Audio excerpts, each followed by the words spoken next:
Hello, ladies and gentlemen. Welcome back.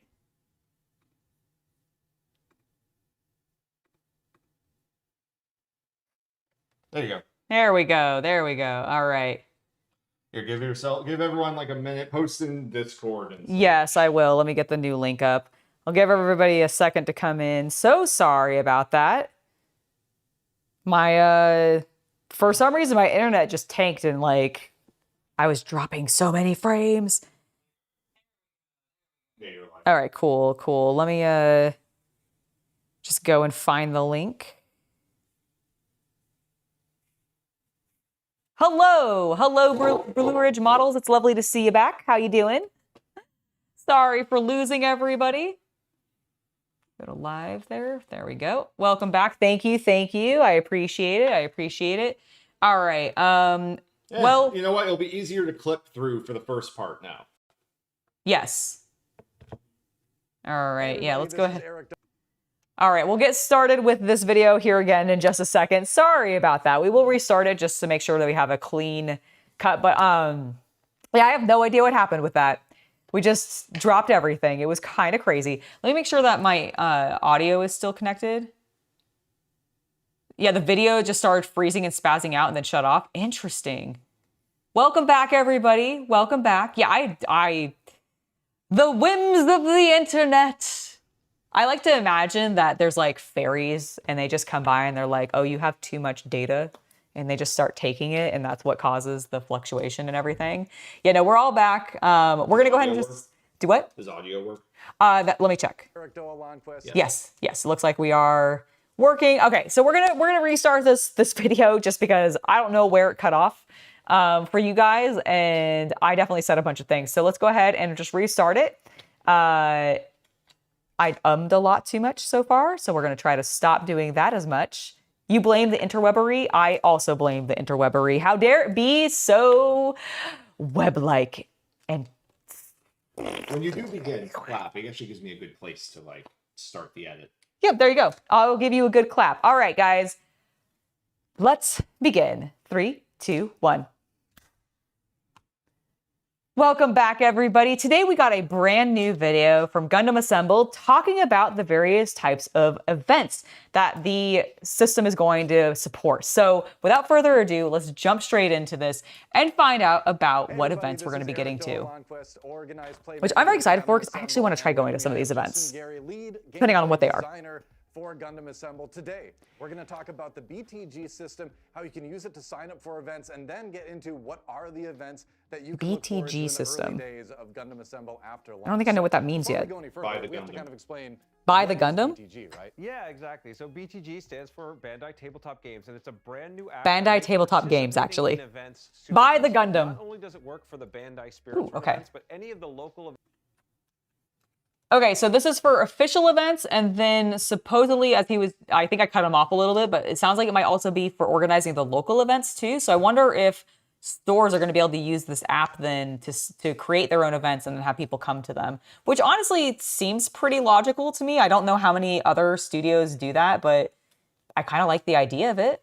All right, cool. Let's continue. Your game store, you want to create casual things around, this app can support you. It allows you to Okay, so yeah, the stores can like create games. It allows you to see your pairings every round. It's really built from the ground up to make it super easy for anyone to participate in Gundam Assemble events. All right, so there are 3. Hopefully it's free. They didn't really mention that it was, but I assume it's going to be. Let's talk about each of them and kind of get an idea about what we can look forward to. Now, the first one seems pretty obvious, right? It's Learn to Play. That's right. Learn to play events. I love Learn to Play events. To the store, there will be people at the event that will teach you how to play. So even if you know nothing about the game, if you haven't even purchased the game yet, you can come in. It's super. When they say that there's going to be people there to teach you the game, I assume they mean that it's going to be some employee that works at the store who has been tasked to learn Gundam Assembled. Hopefully they want to learn Gundam Assembled.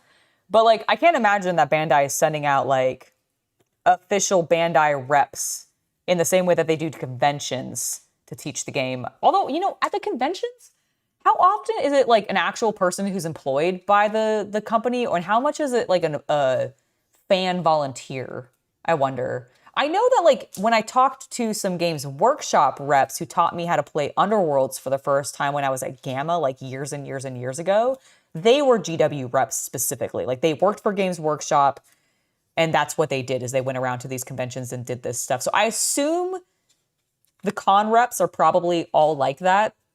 I bet for the Learn to Play events, it's going to be the store is requiring somebody to teach it, and that person's either going to be an employee of the store or a volunteer who's interested in running the events for Gundam Assembled because they're into the game on the behalf of their store is probably what it's going to be like. Super friendly, and everyone that shows up and participates gets an alt art Gundam wing card. So Which I Ooh. happen to have one of these right here. Ooh, look at that. Yeah, it is beautiful. So it is an alt art wing Gundam.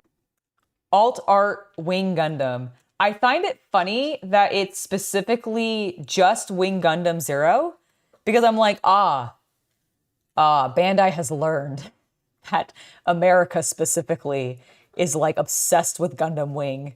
Just throw them on that. It'll probably appeal to somebody. They've learned. Wing Gundam 0 Endless Waltz, of course, card. It has The bigger pieces are assembled. Like, do they actually link together, or are they just smushed together? I genuinely have no idea. Did I run events and teach people when I worked at the game store? I did not run or teach people events at events very often. I did occasionally do some assisting in some helping of running events, and I do think I maybe did some demos on the sales floor for like some of the board games that we had out as demoable like board games. But when it came to doing like Learn to Play events like this, no, I never did any. The way some game stores really don't like their employees doing it, and they really just want a volunteer to do it because their employees, like some game stores, because of depending on how big the store is and how dense their pay, like how many employees they have, they will often not have the employees do the demos. They'll find somebody within the community that they can either pay not at all or via store credit to basically run events for them. I know a lot of game stores will do that.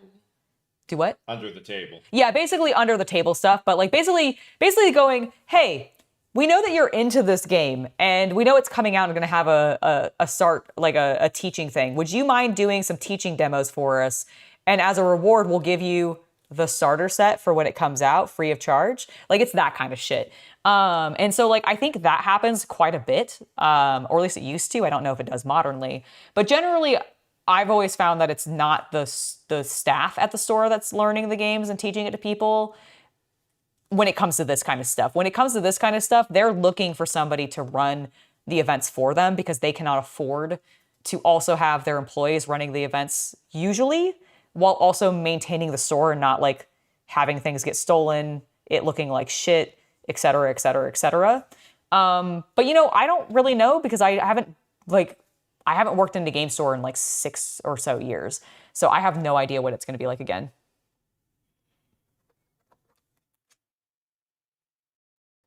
Oh, you're going to have to watch the answer again? Oh, I'm so sorry that YouTube decided to run an ad on you right when I was answering your question. Basically, what I said is no, I've never really run any. I've sort of assisted in some, but generally my store had volunteers doing this rather than employees doing this, because that's what a lot of stores tend to do, is the short answer. You can go back and watch the long answer afterwards. I'm so sorry, Happen. All right, let's get back to the Learn to Play and see what other events we're going to be seeing. This is the first time that everyone will. Oops, I didn't mean to pause that again. Sorry about that. In your local stores, the real chance to get to understand the game, get your feet wet, and really see how much fun it is. Because we could talk about how cool the game is, but until you play it, you don't know. And this is the perfect way for you to get interested and get invested in the game in a very friendly, very casual environment where you're guaranteed to win. Everybody walks away with something, so it's a really nice experience. Yeah, you're always going to get the. I mean, if you worked for Games Workshop, it makes sense that you'd be getting the GW starter sets for free. Like if you're at a GW store. Physical models around on the board, and you get to really dive into what the unit cards do. You had both staff and volunteers at conventions and shows? Okay, that makes sense. Many times, and I'm ready to move on. I'm not going to lie. Yeah. But I still have a ton of fun with it. For sure. Yeah. It's exactly what it's meant to be. It's an opportunity to learn. It's an opportunity to get into the experience of the game and to leave you wanting more, right? Because that's the whole point of it. Is like, now I know how to play. It is always to leave you wanting more. I purposely have designed this game so that the fundamentals of play are very easy to learn very quick. And we've been doing demos in 15, 20 minutes. You get the hang of the game, you're ready to go. I mean, the fact that they can do a demo in 15 to 20 minutes is pretty impressive. Exactly. Let's hope that the volunteers who are all doing these learn-to-play events can also do the same. Friendly battles. This is going to be kind of your weekly game night. Okay, so our casual battles. Play with friends, hone your skills, show off what you're working on in painting, right? Is this really an event, though, or just you going to the store casually to play? To this because every friendly battle is going to be 3 rounds of play because the game can be played in under an hour. It's a nice casual game night. You can have it at your store every week, and it allows you to try a lot of different squad builds, right? We're going to have not only a variety of scenarios that are available to you, but You did have to start paying for the starter sets? Wow. Play scenario for each season that will be available for the friendly battles. And just like the learn to play, It's amazing to me that GW made its own stores buy its starter sets for demos. We have alternate art tactics cards that are available to you. There are actually multiple ones for each season. So you can come back week after week, get something as a prize. Of course. Oh, that's kind of cool. So they're incentivizing casual play with prizes. Being surrounded by other people that are enjoying Fascinating. The game, trying out your different squads, getting to show off your awesome paint jobs, and being able to really participate in a variety of different experiences. Yeah, that's one of the things I always loved about these weekly game nights, Interesting. is that over time you get better at the game, but you also sort of like make your play set look better. You beautify your play space, which is always an important thing, I think, with these games. Yeah, that's right. Building community. I agree. The way that it looks does tend to be very important with these games. 25 years, and while competing and winning and, you know, big prizes and stuff were definitely a cool factor, it was about the friendships. It was about the getting together with my friends and making new friends, playing. The game is about friendship, y'all. That's what the friendly battles are really all about, like creating that space, creating that opportunity to. I mean, I don't disagree with him. It's just sad that he has to like call it out so deliberately, right?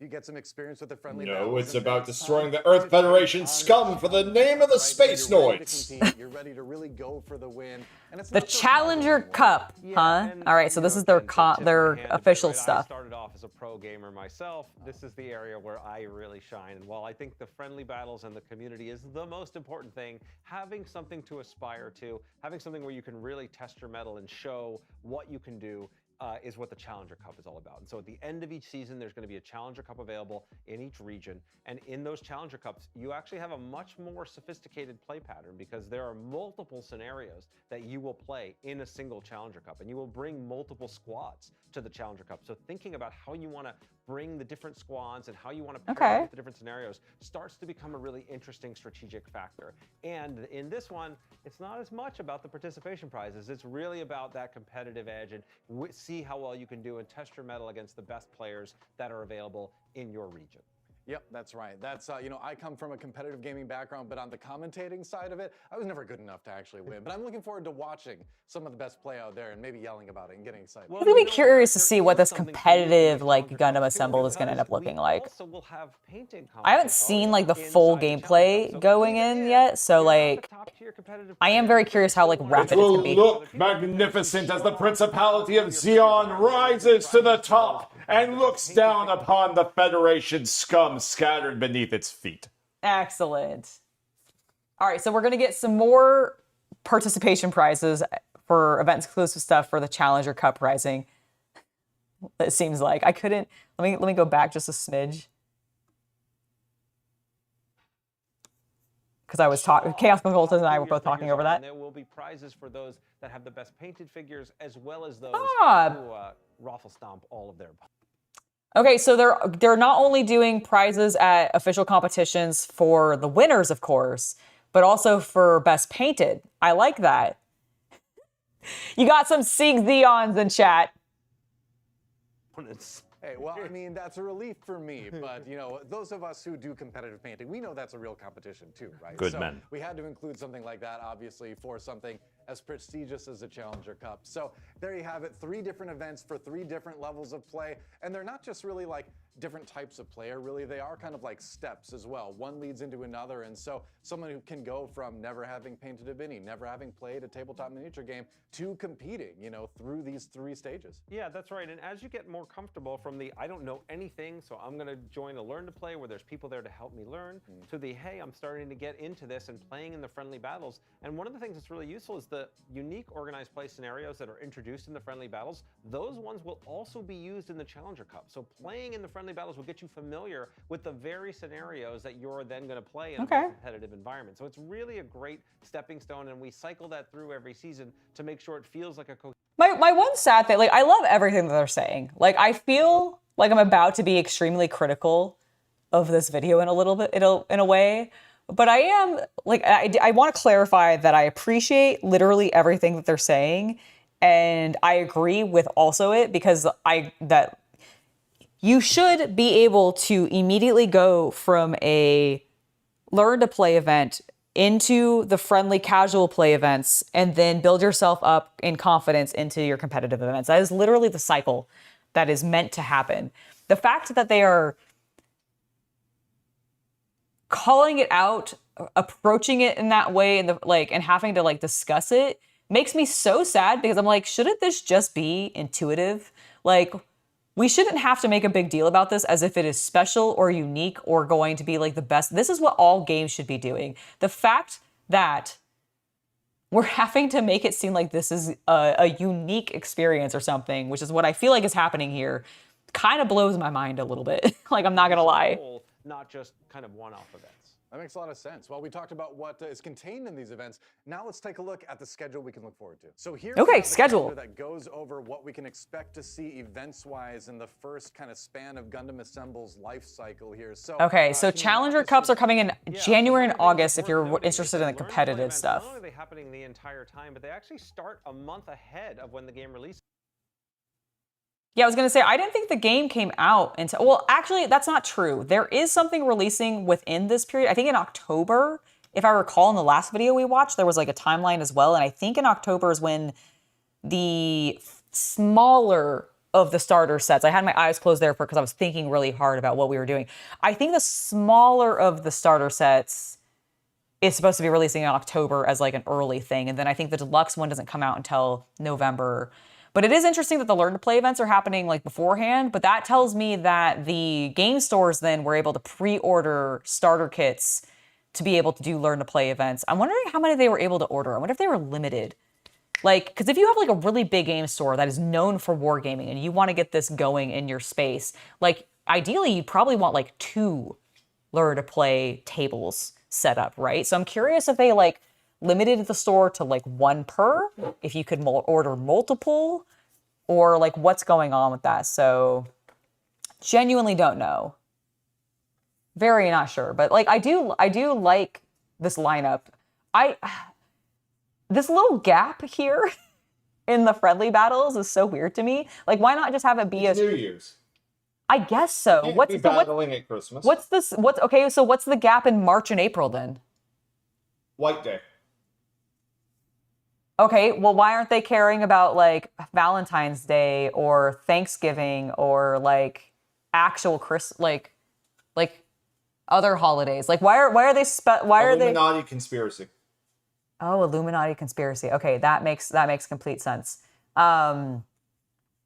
Interesting. I am going to be curious to see what the Challenger Cup scene is going to look like. Releases. So you can go to your local game store in September, play with the very demo kit that we have here, get a head start on learning the game, and get a head start on making some new friends and building that community. So it's a really great opportunity at your local stores to show up. Right after release, we're going to start the friendly battle season. That's where we're going to have an organized play kit. The Learn to Play stuff is supposed to be only for the stores, from my understanding. Like, they're kits that the stores can buy. Scenarios that you can play, and an opportunity to really come back week after week. Although I suppose if you ran a convention, you probably could order some. Releases, really get a handle on the game and start really showing off what you can do. Maybe, Brendan, maybe. Include in the Challenger Cup. Usually a friendly battle season is going to be 3 months long, but for the first season it's a little bit compressed. You'll have 2 months of friendly battles before the Challenger Cup happens in January, and then we'll restart with a new... Okay, so if they're going to be doing the friendly battle like sections as 3-month blocks leading into a Challenger Cup, is that like your qualifier then in a weird way? Like, are they going to have any qualifications, or are you just going to be able to go and just no matter what participate in a Challenger Cup even if you didn't participate in any friendly battle like events? Like I'm very curious about this whole setup actually. With a new cycle and a new kit, new promo cards, new scenarios for the second You are getting new season promo friendly cards when you do it, though. It's probably going to be encouraged to go and do the friendly battles, honestly. Everything in April. All right, awesome. So there you have it, everybody. A lot to look Okay. forward to after Gundam Assembled releases, and even a little bit before with the Learn to Play. So there'll be It's a lot to interesting do, to and me if you because wanna get a jump start, this really reminds me a little bit of the way that Fantasy Flight Games turned Atomic Mass Games was handling like X-Wing originally.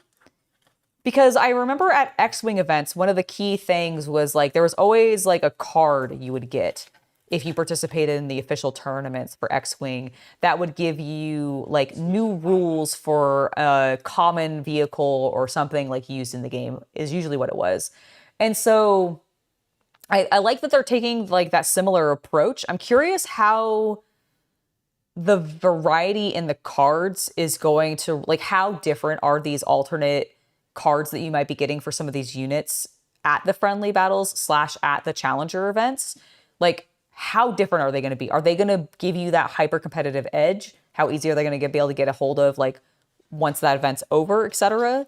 Like, there's lots of interesting things about this, but overall, I'm actually pretty intrigued by the concept, and I do think it'll be interesting to see how, I'm curious to see how many game stores in my local area are going to be doing these events and what their turnout is going to be like.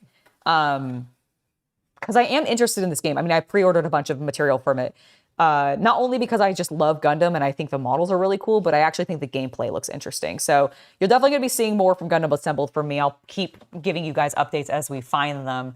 And hopefully our stuff will start arriving soon. Like that's my hope. I hope Toku Collectibles sends me my starter kit like in October, which is what I think the release date's supposed to be for it, but I'm not 100% sure. So we'll see.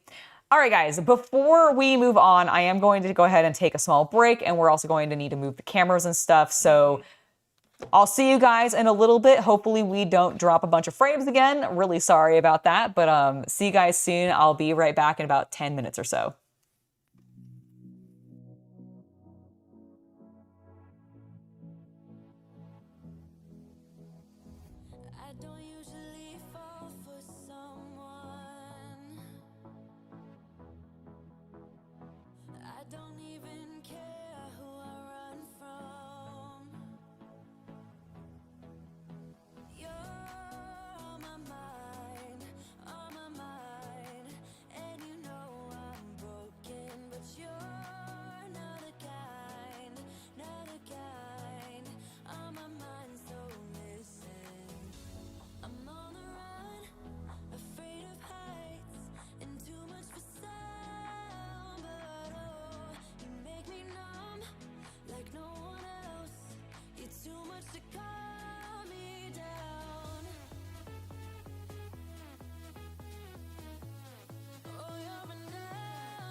everybody. Hello, hello, hello.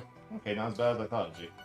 I was gonna say, I think it looked pretty good. I knew we were in a pretty decent position, I thought. Hello, everybody. Welcome back. Welcome back. We're just adjusting a few things real quick so we can basically have us set up for doing a little bit of magic sorting. I think that'll be good. So my plan is I have, you can kind of see my spread of cards on the table here. They're a little spread out. The objective is we're trying to get all of the mythics, rares, holo mythics, and then holo uncommon and commons organized. So the big stacks down here, these are all of my uncommon and commons based on color. Now this is our, over here on the far edge, these are all of our multicolors. They're not in any particular order. They're not in any particular order right now. It's just the multicolors. Then we have our blues, whites, blacks, greens, reds, and colorless. So blue, white, black, green, red, colorless. Colorless is a little bit, you can kind of see the mythics up there underneath you guys, but so it's a little spread out, but that's just trying to make everything easier. What are these things over here? Why are they off to the side? Oh, right. These are my, well, these are, for some reason, I still have my multicolors separated into like holo version and non-holo version instead of having them all in one stack and just putting them underneath. So I'm just gonna adjust that. Did I already do that? Okay, I've kind of done that for these because these are holo. So let me just put this one underneath because I think it goes like right there. All right, cool. So our stacks are good. Let me grab what I need of the next stack because I have a whole bunch of them that are unorganized because, oh my gosh, I have a lot of magic cards. Okay, we've overflowed this one. And I can't get them all out. Okay, so let's start with a stack of reds. I have a bunch of reds here.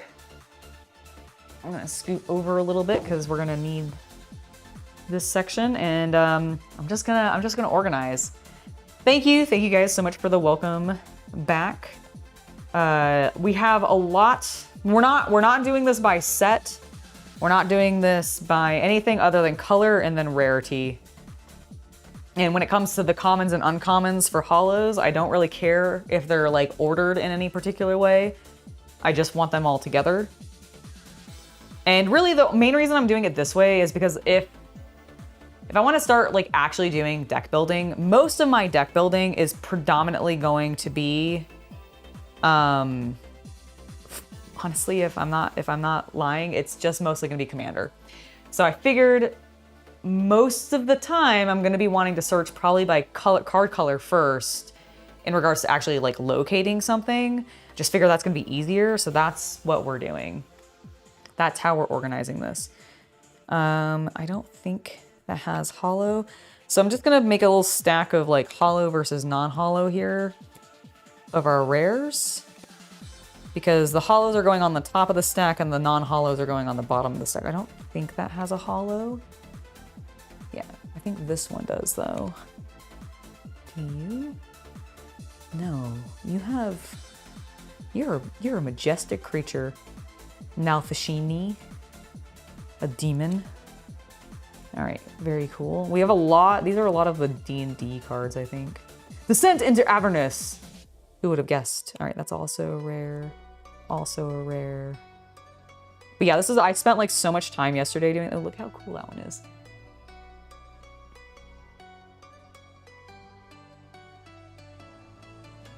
Looks like a, oh, the screen on chat has frozen?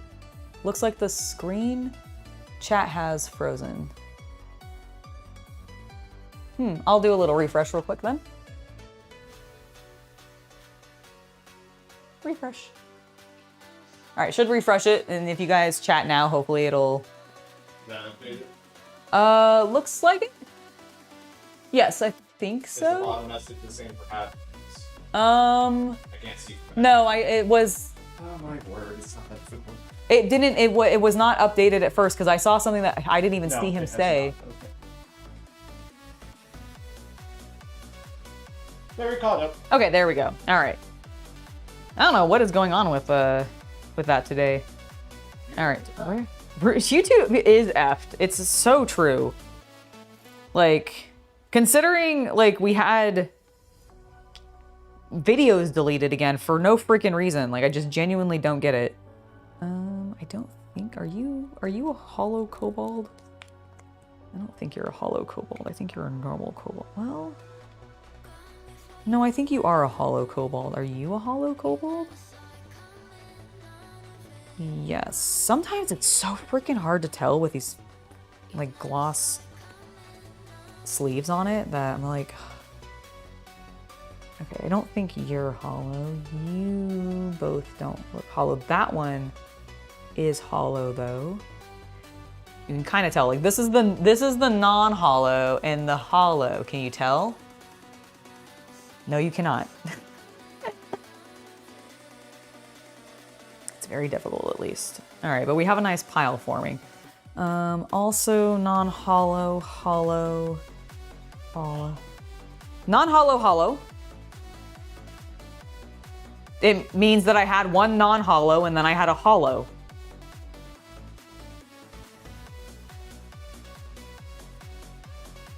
Hollow, hollow, hollow, I think hollow. Yes. Oh, hold on though. I wasn't paying attention. None of... I thought you were sorting through the piles of sleeved stuff I already gave you. Yeah, I am. I'm going through the stuff that you, like this red stack had... Oh, is it because there's a bunch of showcase non-hollow stuff? Yeah, well, yeah, because it's basically, you have a bunch of rares that are all mixed in together, and it's the rare hollow and non-hollow, and what I'm doing is I'm putting all the hollow versions on the top of the stack and the non-hollow versions on the bottom. Oh, okay, because all the rares are still going to be in this stack. Correct. Okay. They're also going to be in a stack. I'm just putting them by... Okay, that's what I was confused about. No. Yeah, they're all going to still be in the same stack. I was like, I thought you were doing a thing where you were segregating them even further, and I'm like, you don't need to do that. No. I am literally just putting all the hollows on the top of the stack, the non-hollows on the bottom of the stack. That sounds great. Because I figured if we're going to play with them, we're probably going to like either want the non-hollows or hollow versions, and then they'll all be together. That was my logic. Hello, Neo. It's lovely to see you. Dude, YouTube has been insane recently. Like, I don't know like what has been going on with them, but they have been legitimately just whack. And I don't know what's going on. Also, can we appreciate this beautiful, it's not the coolest one, because the coolest one I have is Slab, but can we appreciate this awesome looking ancient gold dragon? Like full art, it's so pretty. It's so pretty. All right, but that's now a lovely stack of red hollows. What is this? Is this more? Oh my gosh, I had another whole bout. All right, well, that's fine. Little easier to go through now. Made the stack smaller. All right, oop, that's a rare. Okay, so hollow, non-hollow, non. When did I get Ghost Spider Gwen? All right, well, she goes there. Yeah, I guess, when did I buy Spider-Man cards? Oh, some of the starter decks, okay.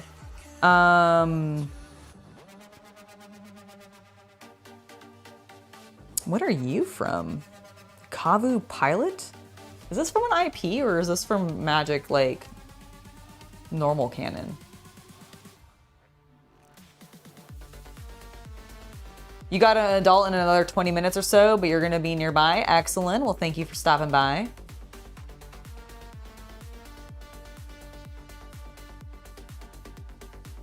Yeah, I don't recognize him, but he's cool looking. All right. Okay, so that's a ship. Uncommon, common. There's a rare. There's a I found an entire Collector's Booster box and sleeved. Oh, awesome. Who did that? You did, I remember it. Well, Shapoopy. I'm sorry. I mean, I can sit here and sleeve it. Oh. Okay, none of these are hollow, thankfully. Should we have rolled foundations into all this? Probably. I mean, down the line we can add it. The nice thing is once it's organized by color, which it mostly already is. Yeah. Like I'm just doing the final like separation. Oh, there. Okay, well I'm doing one of the final separations then. My goodness. Then I think it'll be probably fine. Wow, we have so many rare reds. Yeah, because I have a big old stack that I'm currently sorting through the last of. Also, I will remind you, unfortunately, there are 2 things of vampires and a dragon box. Yes, I know. We're going by color, Brendan. We're going by color and then rarity. So basically, I have all of the commons and uncommons of all of the colors have, for the most part, with the exception of a couple of the sets that we have, been already sorted. What I'm doing currently, what you can see spread in here is all of my hollow, uncommon, and common. So that's what this row is right here, this lower row. This is all of my hollow, uncommon, or commons, or just ones that I thought had like cool full art that I ended up sleeving. This section right here in the middle is all of my rares. The hollows are on the top of the stack. The non-hollows are on the lower half of the stack. And so that's for all the colors as well. And then this upper section right here is mythics with the same idea. Hollows on top, non-hollows on bottom. And then I'm gonna end up doing this. I'm gonna stack them on top of each other and they're gonna go into the bin. But that way they're not in, like I'm basically organizing for commander building rather than doing anything else, which is why I'm not like for a while we thought about trying to organize it by set. If I had a much more like, if I was like a magic was all I did, that was my main focus, and I had a much larger collection, then I think I might start organizing it by set, because I think then I'd be building more like standard decks, I'd be building a lot more other types of things. But because I want to just mostly do commander, I'm just like, I think this is gonna be fine. I think this is gonna be fine. But yeah, color and then rarity. Okay, so I think, yeah, that's hollow, not mythic. Do I have any hollow mythics for, I do not, okay, cool, just wanna make sure. Another mythic, and there's my first hollow mythic, okay. Well, let's get some of these other mythics there, and now he's on top, and shiny, so shiny. Wrathful Red Dragon, Storm King's Thunder, Karlach, before we knew what the fuck she was gonna look like. Like, this is the thing that like is so weird to me. Wizards did this entire Baldur's Gate set before they actually had the game out and had even finished the like designs for the characters. So this is Karlach, because that's totally what she looks like in the game. So strange. All right, uncommon, bunch of uncommons and commons. A non-hollow rare, non-hollow rare, non-hollow rare, hollow rare. Really cool looking. Look at that Maelstrom Artisan. Beautiful. Ooh, Burst Lightning. All right, uncommon, uncommon. That one's a rare and hollow. Rare, non-hollow. Uncommon, uncommon. Okay, cool. And that, I think, is finally the reds taken care of. Of at least the stuff that's already been organized by color. All right, and then the non-hollow rares at the bottom. We'll put the hollow rare on top and our mythics. Okay, let's grab the next color. You like seeing how organized I am, that you want to, and that's where I think getting organized is a struggle, especially when you are maybe like... The disciplined life looks the same day after day. The undisciplined life looks the same year after year. True. The true. And I do think there is a balance to being fully disciplined and not disciplined, because I was actually looking at a piece of art recently that I can't remember the American artist who did it, but it was a picture of a garden, And it was 2 different types of garden. It was 2 different neighbors. They were side by side. And one dude was slaving over his garden on his Sunday, back bent, trying with a millimeter like ruler to make sure his hedges were perfect. Whereas the other like guy on the other side of the fence, his neighbor, was like laid back in a rocking chair with a newspaper over his head, taking a nap, and his garden was completely overgrown. And I think the point of like the painting is just to discuss like the difference between like being a slave to your organization and not. Because like you can still have a beautiful, thriving garden without being meticulous about it. Whereas when you are meticulous about it, sometimes you lose the like joy of what is just sitting in your garden and loving it. And I think it's like it's a similar concept with like being organized with your nerd stuff.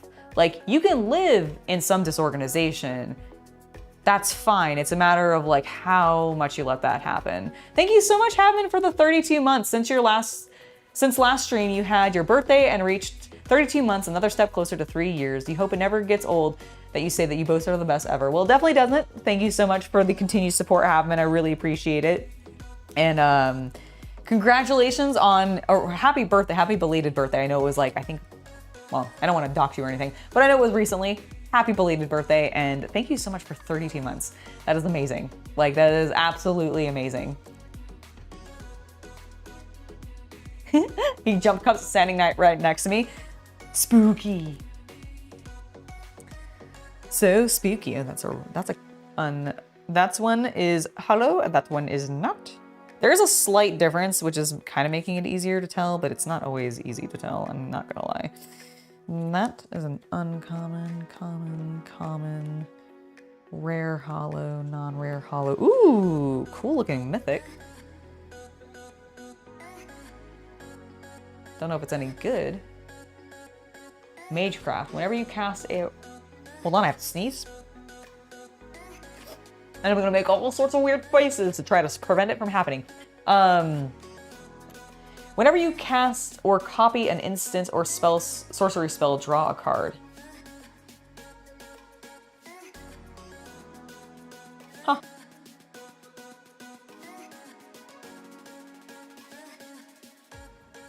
So you just get to, that's not bad. It's not bad, actually. Just a lot of card draw. Do I have any hollow mythics for the blues yet? Doesn't look like it. Cool. Oh, thank you. Appreciate it.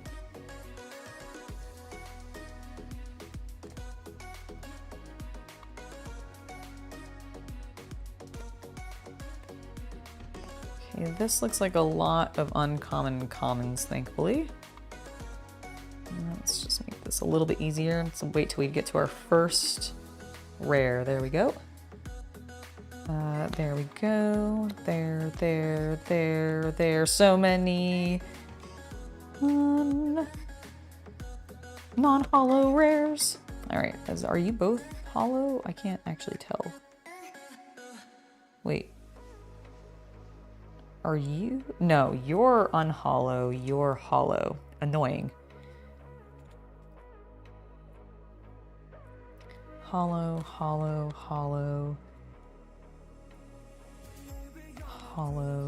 Okay. Oops. I just elbowed the table. Yep.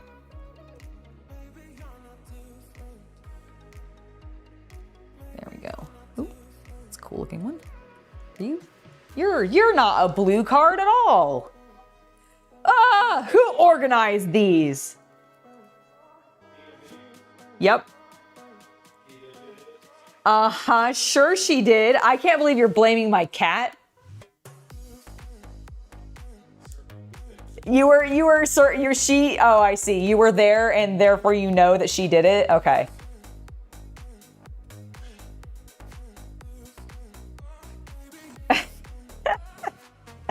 I got confused. Ignore me. Okay. We will. Oh, 32 is your favorite number? Nice.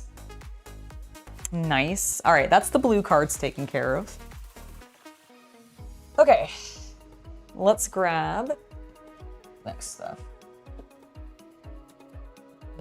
Whatever you are, I don't even know what color. Ah, multi. Okay, let's just make sure I have all of them. I appear to. Whoop.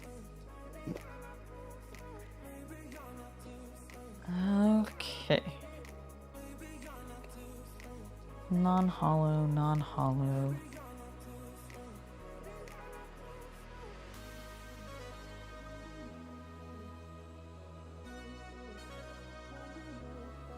John Irenicus, an elf wizard, huh? I don't know. Is this a named character in D&D that I'm just like really not familiar with? John Irenicus? Shattered One? Ernicus? John Ernicus, Shattered One. Interesting. Yeah, maybe he is from old Baldur's Gate. Bane, Lord of Darkness. That's not what I expected Bane to look like, I will admit. Okay, I was gonna say, he is a god, right? Like, this is Bane the god? The Lord of, since when was he hot?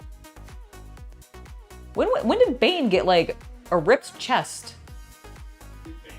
Yeah, like, I thought Bane was, like, a demon. No, I thought he was, like, a demon, like, dude. He is. Well, then why the fuck does he look like that? Because the devil can come in many guises. Oh, well, I like my Yes, devil he was when one he's of the villains. tiefling. He was either the villain in 1 or 2. Okay. Well, yeah, I thought, like, wasn't your character, like, the son? No, your son, if you are okay, spoilers for Baldur's Gate 3. If you do the Dark Urge playthrough, then your origin ends up being that you are a Baal spawn, a child of Baal. Oh, you're a child of Baal. Okay, I was like, I know there's a deity in Baldur's Gate that you end up, like, you can be the kid of... Were you not a child of Baal in one of the other games? Yep. Okay, I thought so. Baal spawn, the Baal gets around like Zeus. Okay, well, wait. Is he banging people as a cow, though? Listen, the modern WotC has removed a lot of the flavor from Dungeons and Dragons. That's valid. Valid. Can we just appreciate this Dracula, which is also another Edgar card, because I have, like, so many Edgar cards. Also, never mind. I was about to be like, this is also just a black card, but it's not. It's black-white. It's supposed to be here. All right. Hollow, non-mythic, but I do have some mythic rares, so it needs to go on the bottom. Boop. Hollow.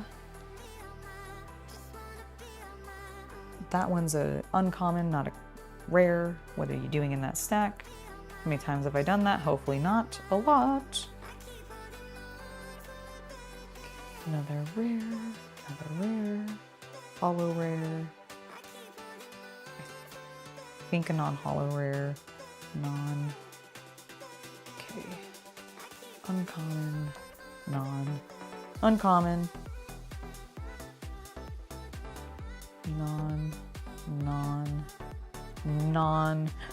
mythic, Nihilor, a Mind Flare.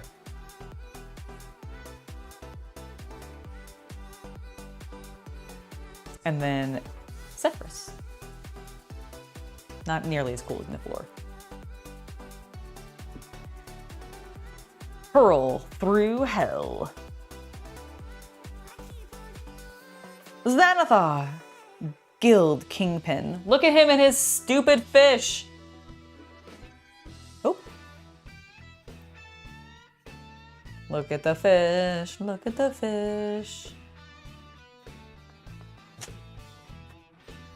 Hi. Oh, good. We're in the middle of working and filming something. Oh, I'm so sorry, Angela. It's the outside active appointment. Oh, sure. Give me 1 second. Oh, I'm so sorry. So sorry. My bad. Give me a second, Back, chat. folks.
All right, sorry about that, everybody. My pest control people were here and I completely forgot they were showing up today. I do remember, I think I had gotten an email being like, hello, your service is going to be stopping by to be able to do stuff on this day, and then I completely fucking forgot about it. Brilliant. Absolutely brilliant. All right, this is hollow, but thankfully it should be fine, and now I will no longer have spiders in the garage. Woo! Because I've been having a number of them, unfortunately, recently, and I'm like, you guys, I love you, but get out of my house, please and thank you. All right, let's keep going through these multicolors. Oh my God, he's adorable. Bletch, loafing pest. This is what I want to be. I'm a loafing pest.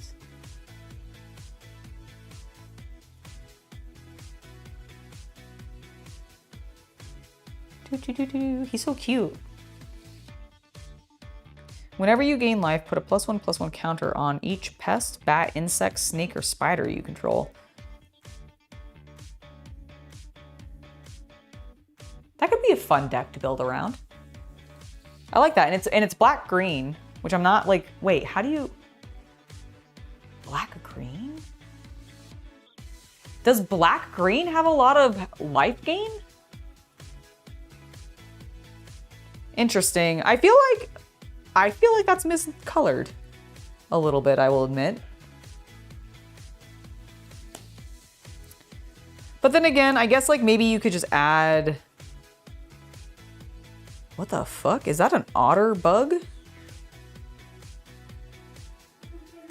Elemental otter shapeshifter. Look at this freaky thing.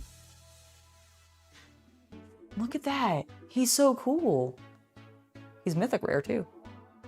Muddle, the ever-changing. I like how he's going from like what looks like a crawfish ass to his otter self,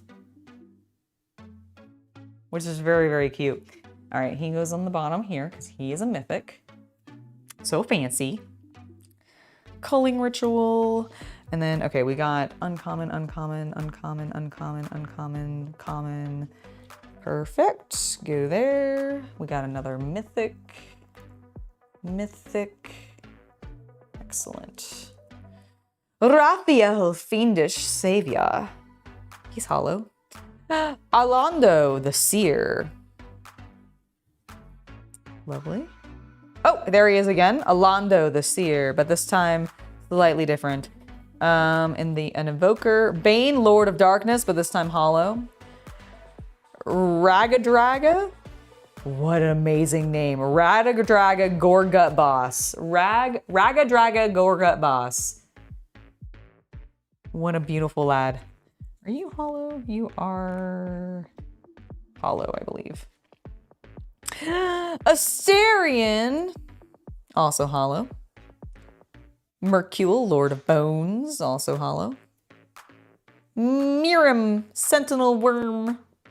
Ball, Lord of Murder. Another Ball, Lord of Murder. See, this is what I more expected. Like, I know this is not the same god or whatever, but like that's kind of more what I expected the god of death to look like.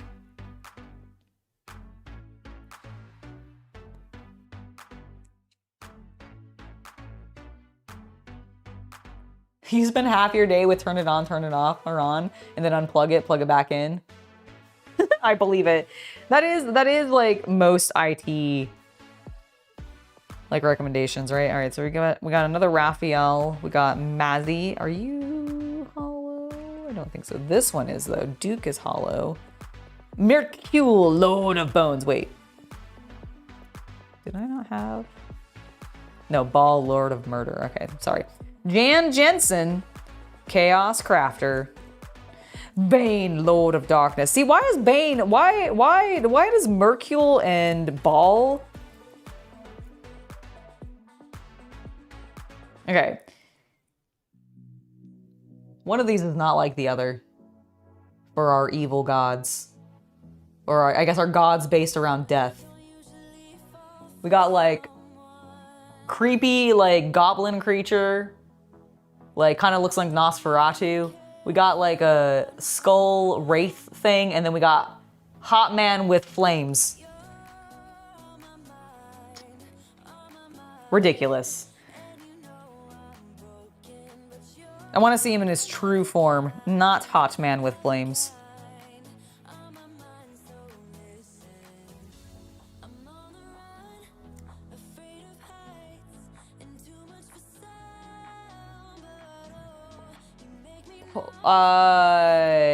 Yes?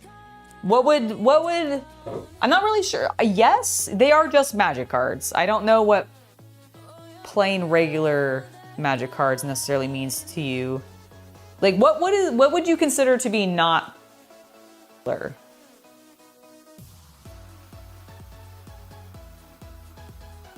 Like, are you asking, Havman, if this is like a secret layer drop? Like, or are you asking if it's like Universes Beyond? Because this is going to be a mix of both Universes Beyond and non-Universes Beyond stuff. Because it's D&D and like some of the other stuff. Like, I've seen some Fallout. Like, this has some Fallout in it. This has, I've seen a little bit of, not 40K, none of the 40K stuff is in here, but I've definitely seen some other, oh, Spider-Man, we saw some Spider-Man earlier. Is that what you mean though? I'm a little confused by your question, I guess, a smidge, and I think that might just be because you are less familiar with Magic, and so I think the answer to your question is yes, these are just normal Magic cards. But there's a mix of standard boosters, collector boosters, as well as both Magic the Gathering IPs versus intellectual properties brought over from Universes Beyond. And collectively, there was easily 5 figures on the table. We're just not or not. Yeah, I don't know if he's There's necessarily no hyper valuable cards, but there's enough $50 to $100 cards in there to add up. Yeah, I don't think, but it's not like a super crazy collection. But I think if the answer to your question is just like, are these normal Magic cards? Yes. Are you? Okay, wait, hold on. You are new and you. I thought I noticed some silvers. Oh my god, I put so many silvers on here. Hold on. Okay, that one is a rare. That one actually meant that I was dumb. Okay, here we go. I fixed it. Now, all of these are uncommons. Yes. Yes, yes, yes, yes. All right. Boop. There we go. There we go.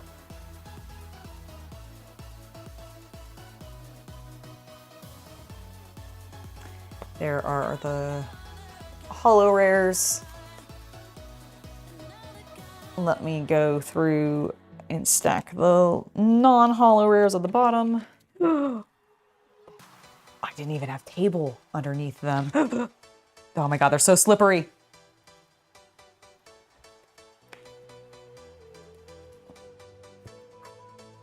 Okie dokie. Okay. So that is all of the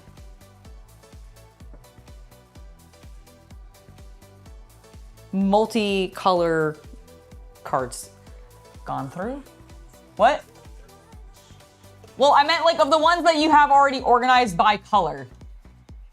Like, I get that you got a bunch over there that's coming. You got all the... Oh, what about those up there? I'm still working on those. Oh, sorry, you said all of the ones I had done. So No, I said those are all of the multicolor okay, ones. I'm sorry, Yeah. I'm sorry. No worries.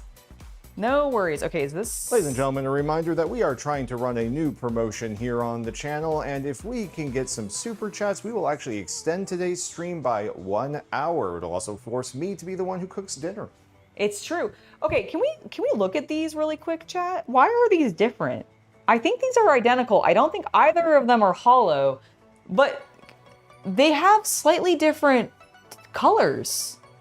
They're not identical. Am I crazy? Like, am I just seeing them wrong? Like, this is a printing defect. Okay. Between the two. Because, yeah, I was like, whoa. Because I thought maybe one of them was hollow and one of them wasn't. But no, it's just like one is like peachier and one's yellower.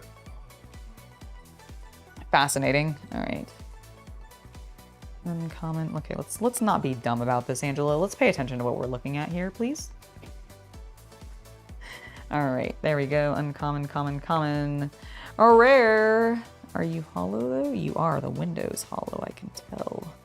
Okay, non-hollow rare, non-hollow rare.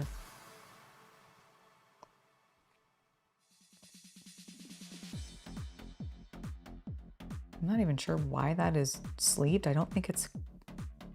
Why is this sleeved?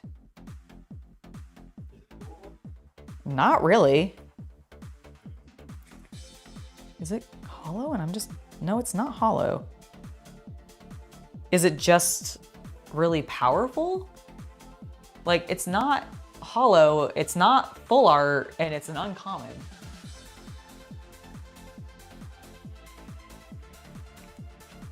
Yeah, I think that might have just been a mistake. An accident? Okay, I was like, what?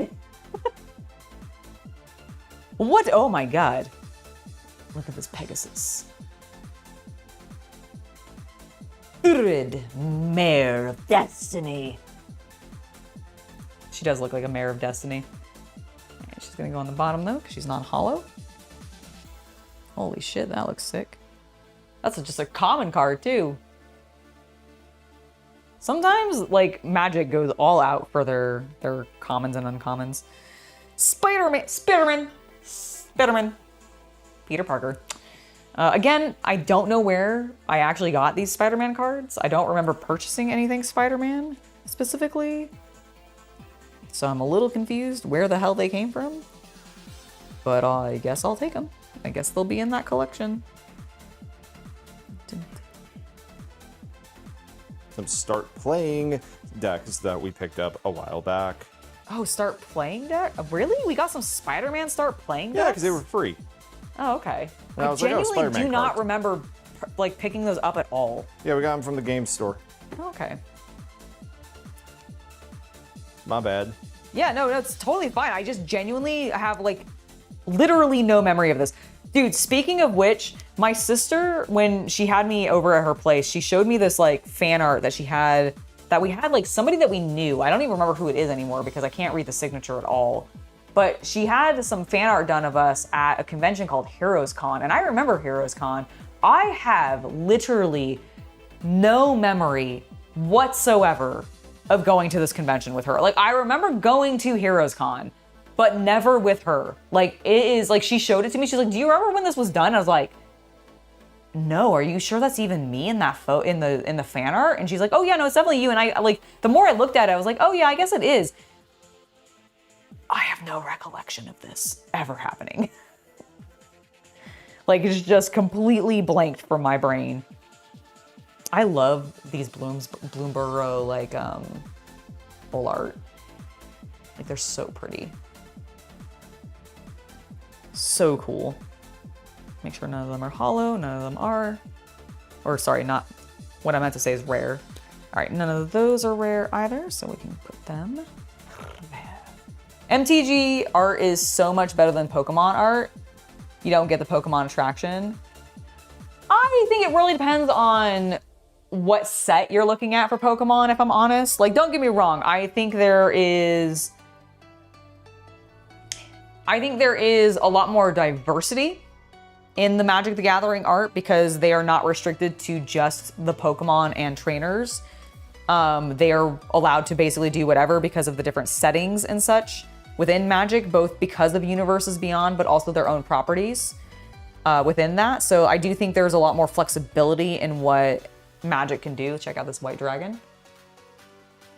Like, you're not just gonna have a generic white dragon card in Pokemon, for example. And I do think that limits them in a way, but I also think that, I don't know, I love Pokemon cards as much as I love Magic the Gathering cards. I will admit that, like, modernly, I do not collect Pokemon because of the, like, community around it and how toxic that's gotten and how hard it's gotten to get things.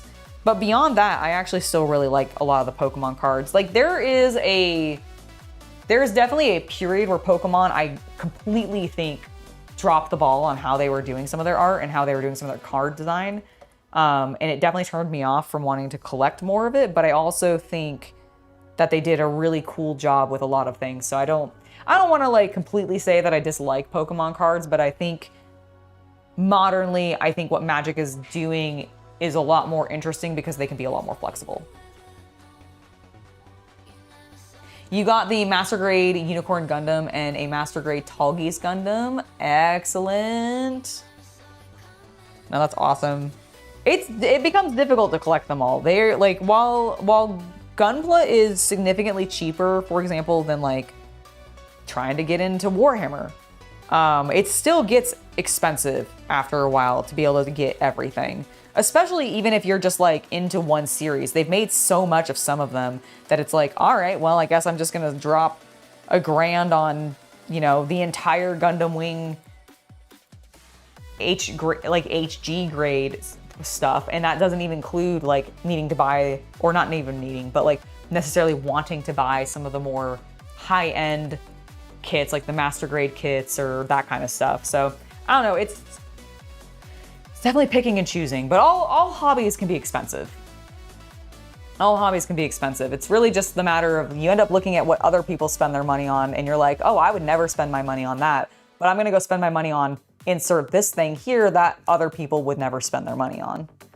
So I try not to judge hobbies too much.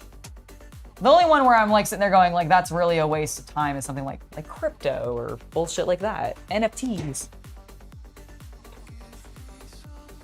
All right, we got, oh my God, these are gonna be so cool. Let's go through the black cards. Let's go through the black cards. What did Pokemon, when did Pokemon is toxic now? What do you mean, Brendan?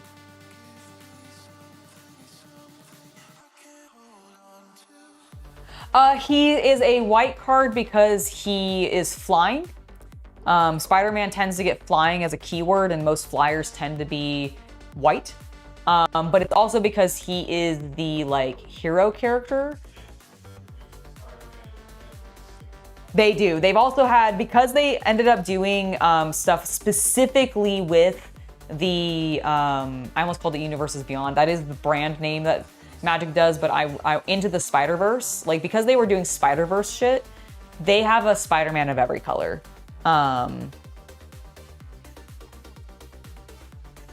And you only get that much for a first edition Charizard if it's actually graded well and in good condition. Like people were like, oh, I have a first edition Charizard. And I'm like, yeah, but is that Charizard in good shape? Because if it isn't, it ain't gonna be worth $25,000. Like it's all about the condition that you keep the cards in. It's also unfortunately about the like just complete seemingly arbitrary bias of the, you know, person who's working at whatever company's grading that you submit for grading, because like I watched too many people recently purchase PSA whatever graded cards or Beckett graded cards or TCG graded or CCG graded cards or whatever the other companies are, and basically broken them open, resubmitted them to these same companies and gotten vastly different gradings when the condition of the card has not changed. And that just tells me that it is arbitrary art appraiser BS. And I just don't like, it's so annoying. Is this hollow? I can't tell. I think it is. Oh, it has to be because it's uncommon. Are you, wait, this, oh, it's just because I thought this was a Xanathar for a second. I was like, how is this Xanathar common? But it's just a generic beholder, hence why he's common. Okay, let's do that. That is common, common, common. There's our first rare. All right. Rare, rare, rare, rare, rare, common, common. Post-mortem professor. It's cool looking art. Oh, I said Pokemon. When did that happen? I mean, Pokemon's been toxic for years. Yeah, I was gonna say, it happened when people started fighting at the vending machines and like throwing fists at Costco because they're trying to get like a full case or something to resell. Like, that's when it became toxic. The minute it had to be pulled from store shelves on Targets and Walmarts because people were throwing fists at each other and stealing it and being violent. And it's all adults doing this instead of it being, and it's not because they're trying to get it for their kids. It's because they're trying to get it to be able to resell shit. That's when it became toxic. And they've been doing that for like before COVID, but it got worse during COVID.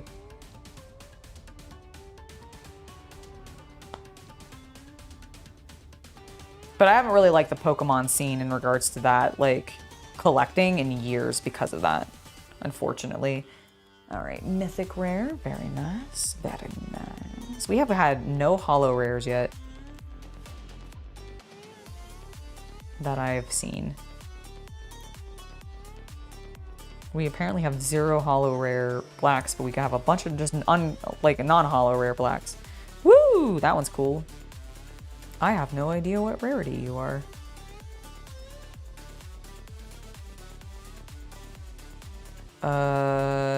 Anyone know what rarity this Nexus of Fate is?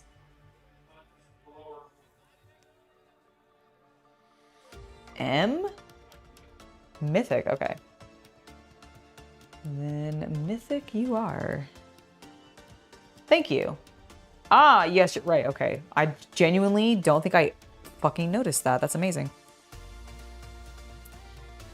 But it does say R, and then C, and then U. Okay, cool. Noted. Noted.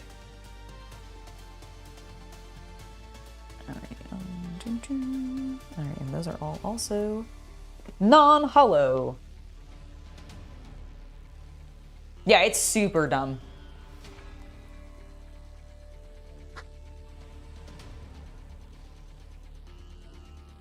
You're collecting the early Bandai kits from the 2000s. You have a Zaku and 3 separate O Gundams, plus an entire Armada ship fleet. Nice, that's so cool. That is cool. You okay? Ah, take a break. Dude, again, look at, like, I love the showcase art for some of these sets. They're just so pretty.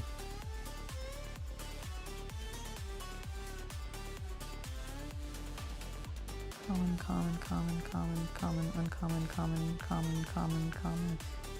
There we go. There's all of that. You're curious what the Dark Sun artwork will look like for D&D? Yeah, I heard that they were re-releasing Dark Sun, which is a choice. That's a choice. That's a choice I'm very shocked they're doing with how like D&D has been behaving, honestly. Like with how Hasbro's has been treating it. But you know, that's what they're doing, I guess. That's what they're doing. And it's gonna not, I mean, it's gonna be nothing like what it was before. I think that's the thing that's like the weirdest thing to me about it is I'm like, why are you even bothering doing this? Like the whole point of this was to be almost grimdark in vibe and like, is it hollow? I don't think so. So I really do not understand what the point of re-releasing it is, especially with how they've removed so much other stuff from the game that like would have been just a thing that happened in Dark Sun. I don't know, it's so weird. So freaking weird. Check out this dragon though. He's so cool. He's a Dracolich, a mythic Dracolich with flash and flying. Gonna punch you in the face. Fuck you up. Oh my god, here he is again, but this time. So scary, so spooky. Asmodeus, the Archfiend. Sphere of Annihilation, Hollow Sphere of Annihilation, a white, a gelatinous cube. Oh my. A Vorpal Sword, Forsworn Paladin. Are you hollow? Yes, you are. Vicious Battle Ranger. But you're not rare. You're just a common, a filthy, filthy common. As are the rest of these cards. Got my stack of Hollow, uncommons, and commons is kind of getting stupid huge. Oh, shiny. Roll so if I can give it to you. Okay.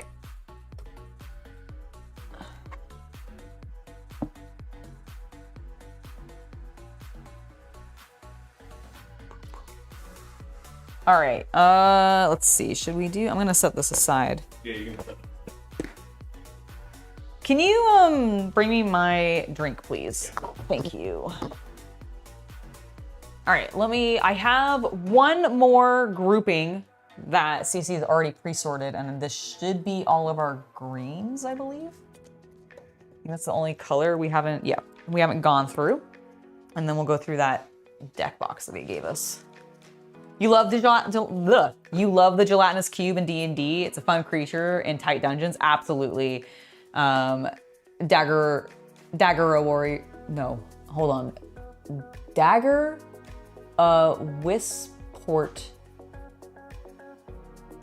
Dagger Raw Port? I have no idea how to pronounce your name, actually, sir. I'm gonna just call you Daga or Dagger. Yes, I agree with you. This is what you meant earlier. Sorry, you didn't mean to confuse. It's a mix. It's all a mix of everything. This is basically the entire Magic collection, essentially. Yeah, this is all of our, yes, this is all of our Magic except for the foundations, which will probably end up getting mixed in. We just have a lot of that, so we haven't organized it yet. And then any of the pre-built decks, because we haven't disassembled any of our pre-built decks. We maybe have disassembled some of the 60 card decks, but even those are pretty still organized and together still. So it's really just all the loosey-goosey cards that didn't come in decks.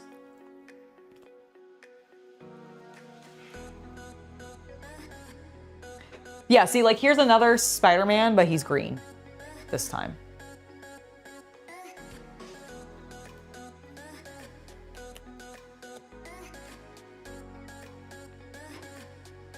But he's non-hollow, so he goes at the bottom of the stack, where he belongs.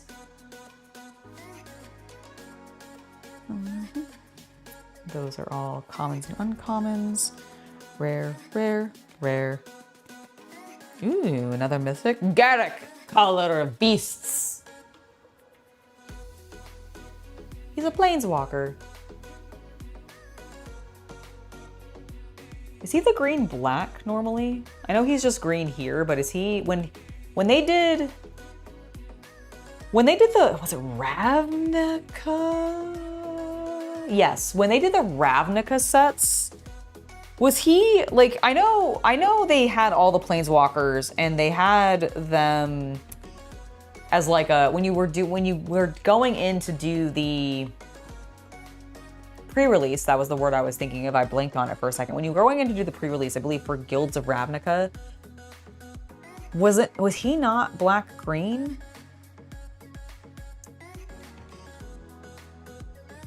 Call you Sean Ahar? Shanahar? Okay, I will try to call you Shanahar.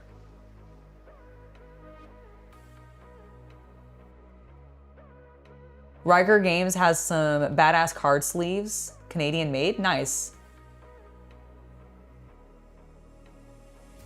Oh, but spelled R-Y-K-E-R, got it. Nice. Carnage, I think they've done a Carnage card. Because they've done a full Spider-Man set and it looked fine. Like, the problem is like, honestly, like, I don't think there was enough whimsy in the Spider-Man sets, if I'm honest. Like, I don't think they did a very good job with the Spider-Man sets. No, it's not.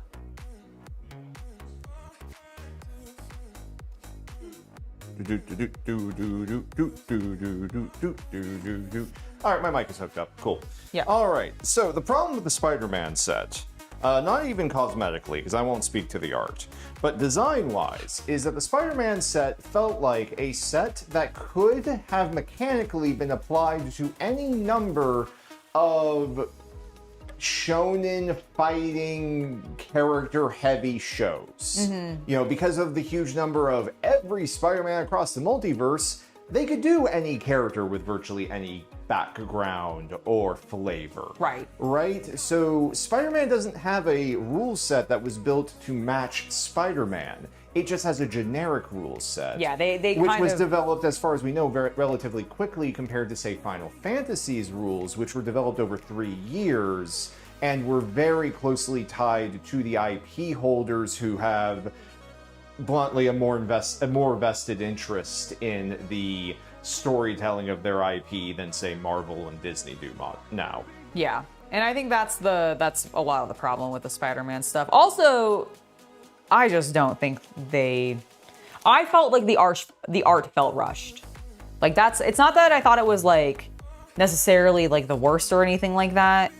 I just felt like it felt rushed, and I don't think the modern setting really like vibes well with generalized magic. Like, when you think of Magic the Gathering, I feel like most people who are not going to just be like, oh, Universes Beyond, and therefore think of a bunch of other intellectual properties. But like, if you're a Magic fan and you think of Magic the Gathering, you think of fantasy, and you think of generally high fantasy, because you've got elves and merfolk and like wizards and like, I mean, everybody's a fucking planeswalker. Like, you as the player are a planeswalker, you're running around with a bunch of your bro planeswalkers. That's why you're summoning them in. Like, that's the whole point, right? And so I feel like that was missed in Spider-Man, and I feel like that ends up getting missed in some of these other just Universes Beyond, where they're not given the time to really make the Universes Beyond set fit the Magic game. And that's the problem. Like, they rush some of them, and it's unfortunate because it genuinely, the Tarrasque! It generally fucks with the card game, I think. Look at that beautiful Tarrasque. So lovely. We have a lot of mythic greens, apparently. Here's another one. But she's hollow this time. Ooh la la.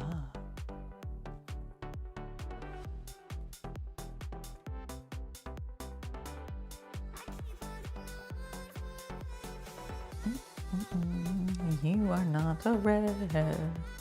You're just a filthy uncommon. All right, there you go.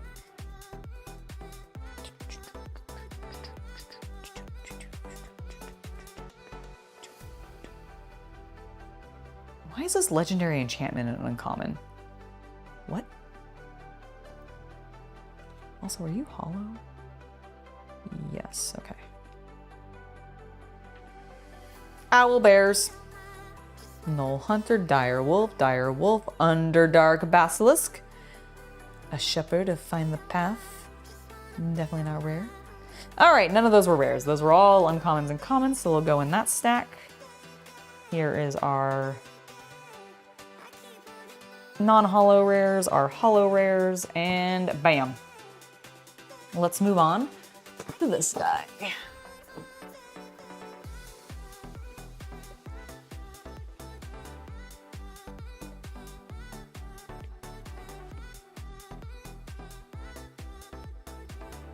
Your gamer tag gets mispronounced a lot. It says dagger. Most people just say dagger and leave it. Okay, well, it's because I understand why. Like, I look at it and I will admit, I'm like, what am I reading? And I just think, listen, I'm a silly goose. Please, how are these organized? Are they kind of organized by color? Is this all greens? No. Holy moly, but all of these are greens. Okay, that's some white. White, white, white, white, white, white, white, white. Okay, there's green, green, white, white, white, white. Okay, I think I found it. Okay, so these are all greens. Well, we just finished some greens. Let's keep going. Common, common. Ooh, mythic. Mythic, and it's a hollow. Overlord of the Hauntwood. Oh, these are all the Duskmourn cards, aren't they? And nope, that is apparently just a Duskmourn. Got it.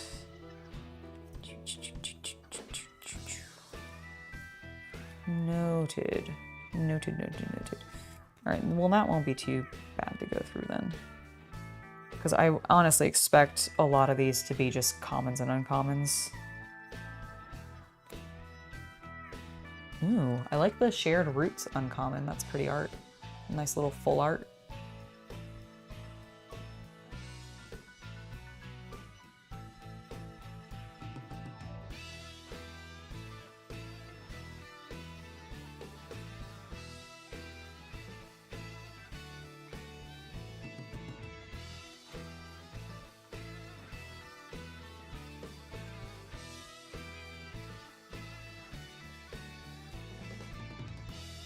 You get people saying if you don't like it, don't play it, but then the buddy beside you gets playing it and now your Lich is fighting SpongeBob and it feels like it's ruining it.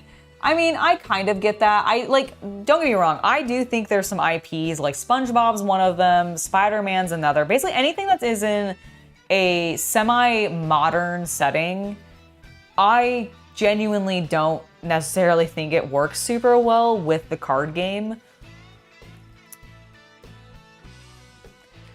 But at the same time, it's not like Hasbro's gonna stop. I think that's the biggest thing that I always end up coming back to is like, I can be upset about it and whine about it as much as I want to. And we all can, frankly. That's the beautiful thing. Look here, here's a little Chatterfang. He's such a good boy. What a good squirrel. But the thing is though, is like, they're never gonna stop. They've gotten a taste of what doing these kinds of sets is like. Look how fucking cool this frog is. Appreciate the glorious art. And now that they have the opportunity to do these sets whenever they damn well want to, they will keep doing them indefinitely until they burn their game into the ground. Which, you know, is an entirely likely thing that could happen. Unfortunately, there is just a chance that that eventually might happen.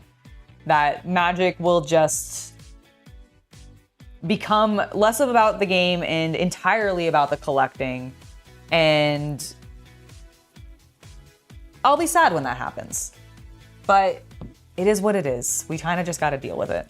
I thought I was done with all those greens. Totally was not. There's an ass ton more, actually. All right, let's go.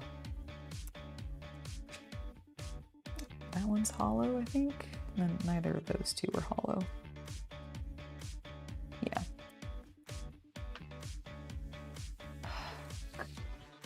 Thank you. Welcome.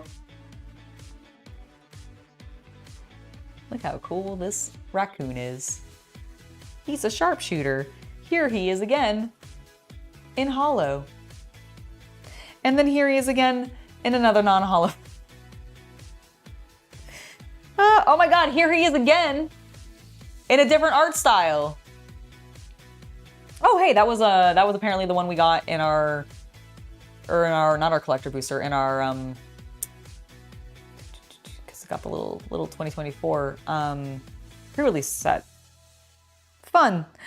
Seasons Gathering. Cute. Nice little mythic. Oh, another one. Oh my god, I have 3 of those cards apparently. Cool.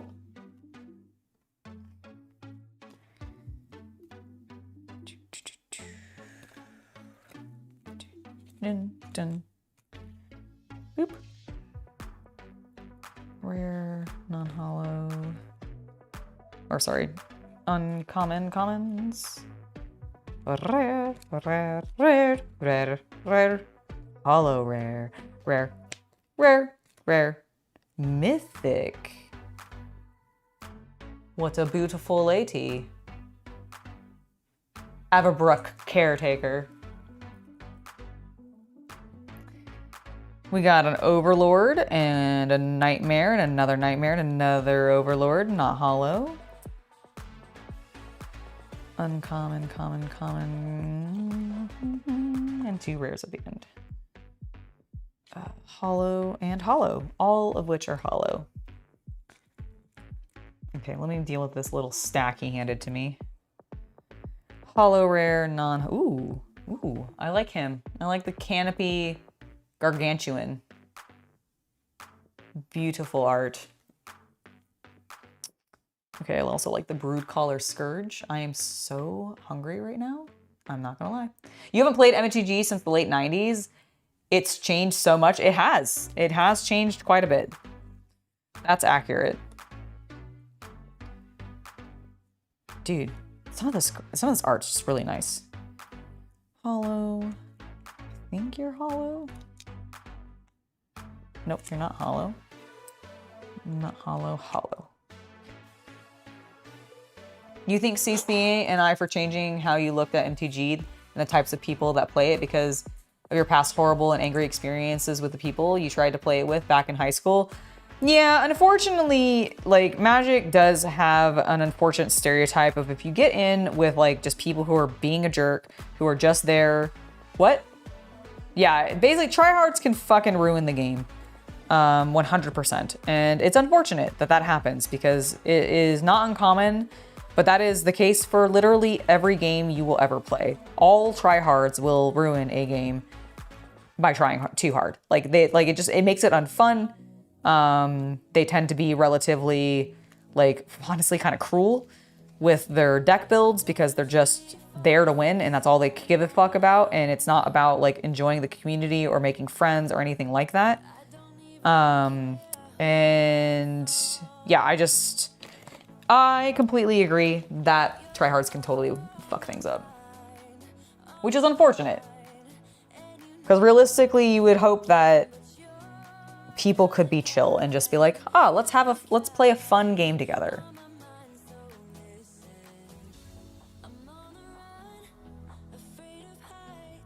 But that's not always the way that it goes. All right, we're gonna set these down. Boop. Boop. Try to get into a nice organized stack.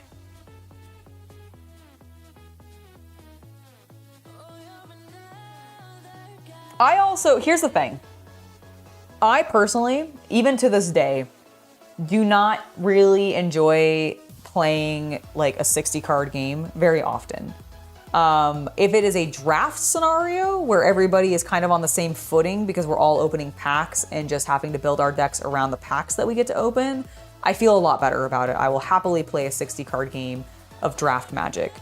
But if it comes to using a pre-built deck or like having a deck ready to go and going to an event and using that, I fucking hate it.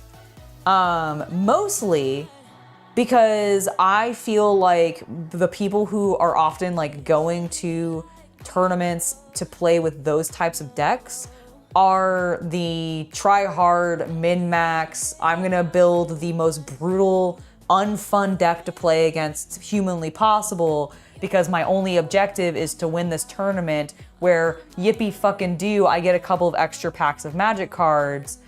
And I'm like, is that really worth bringing a not fun to play against deck against a bunch of casual people who are there to like either learn or just have a relatively chill time in this tournament? Probably not.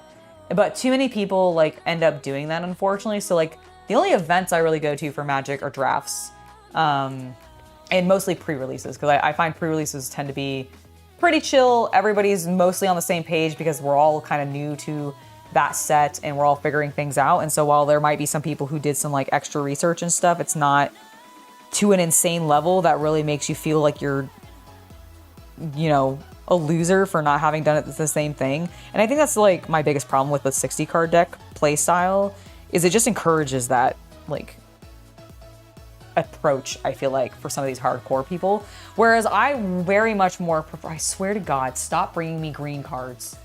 Here's some white. How are you not done yet? No. Told you I wasn't.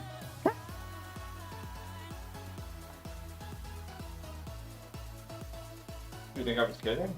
I was hoping that like, how much more do you have? That's not a good answer. Okay, well, that's fair. Here's those back.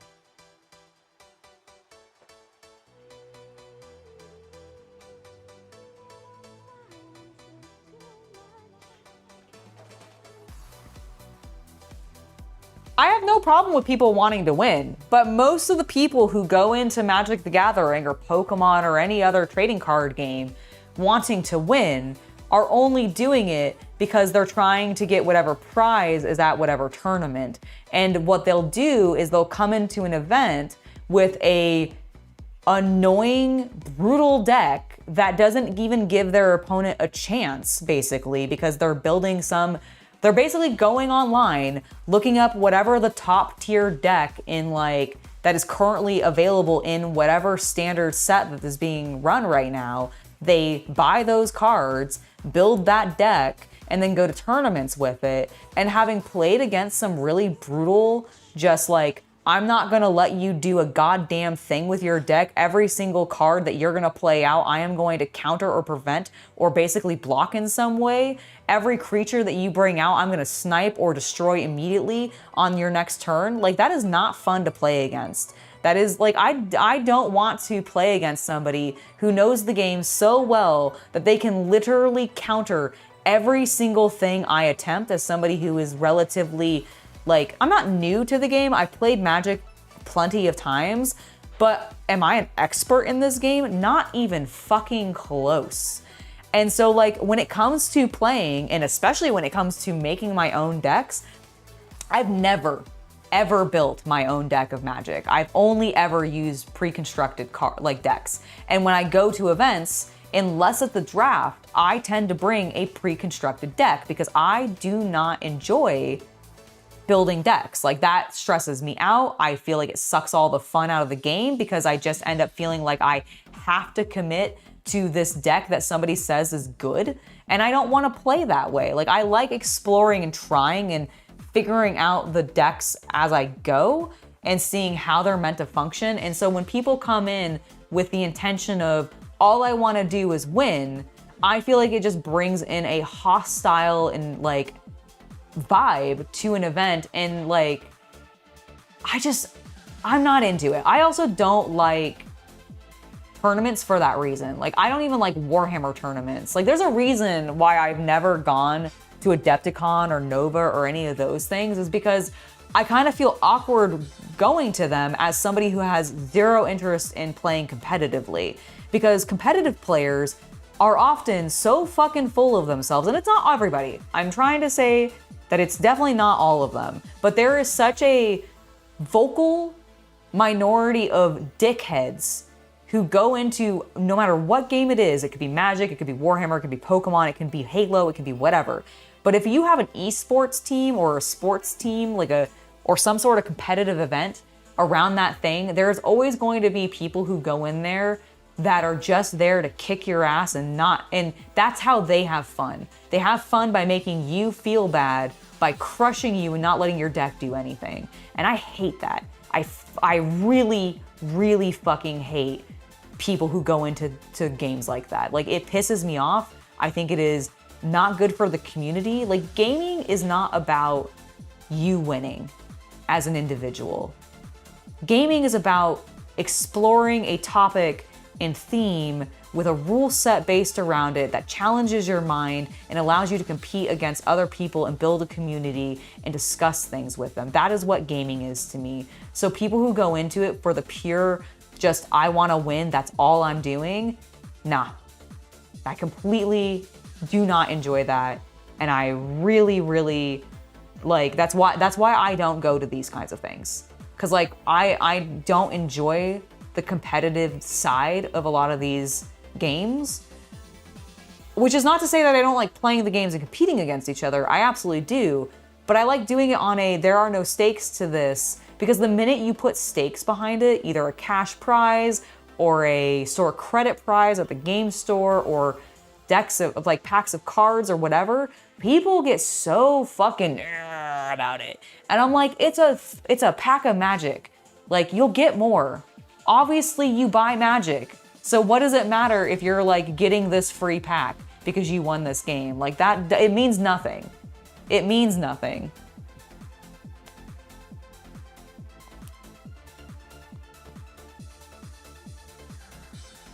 I don't mind, see, here's the thing. I don't mind if I'm going to an event with the expectation that like bring your tier 3 commander decks to this event because that's what this event's purpose is for.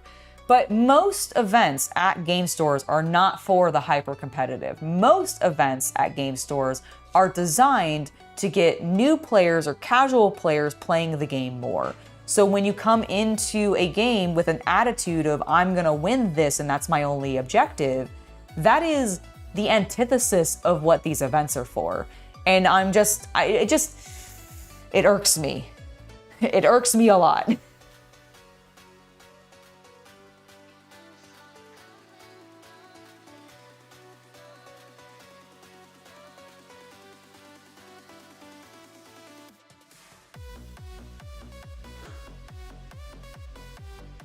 See, that's and I think that the meta always, dealing with meta really sucks. I also think that's like one of the things that GW has been suffering with a lot recently is just people building meta armies, and it just is annoying. So yeah, it's such a difficult thing. It's why I mostly play games casually. And thank you. And why I mostly Black. Although I actually think I am done. Woo! Oh, another Dracula. Look, it's another Dracula. AKA Ron Bloodcaster. All right. So just to let you know, Yeah. what is in this is, I believe, all rare, mostly rares and mythics. Okay. But I have tried to get them sorted out by color, as you're already dealing with. Okay. We have a small stack of unfoil commons and uncommons to be color sorted later. Okay. That shouldn't be too hard. No. And I'm out. And then I have like one like fat pack box. That's how old I am. I call them fat packs still. One of those boxes. Smile at death, everybody. Yes. Full of foil commons and uncommons, but it's just commons and uncommons in foil. Got it. Okay, that makes But sense. so you have all the mythics and rares right here that is not in a commander deck or in foundations. Okay, sounds good.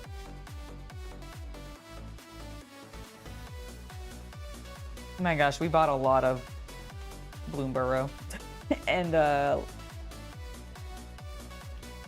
Duskborn. Because all of those were Bloomburrow.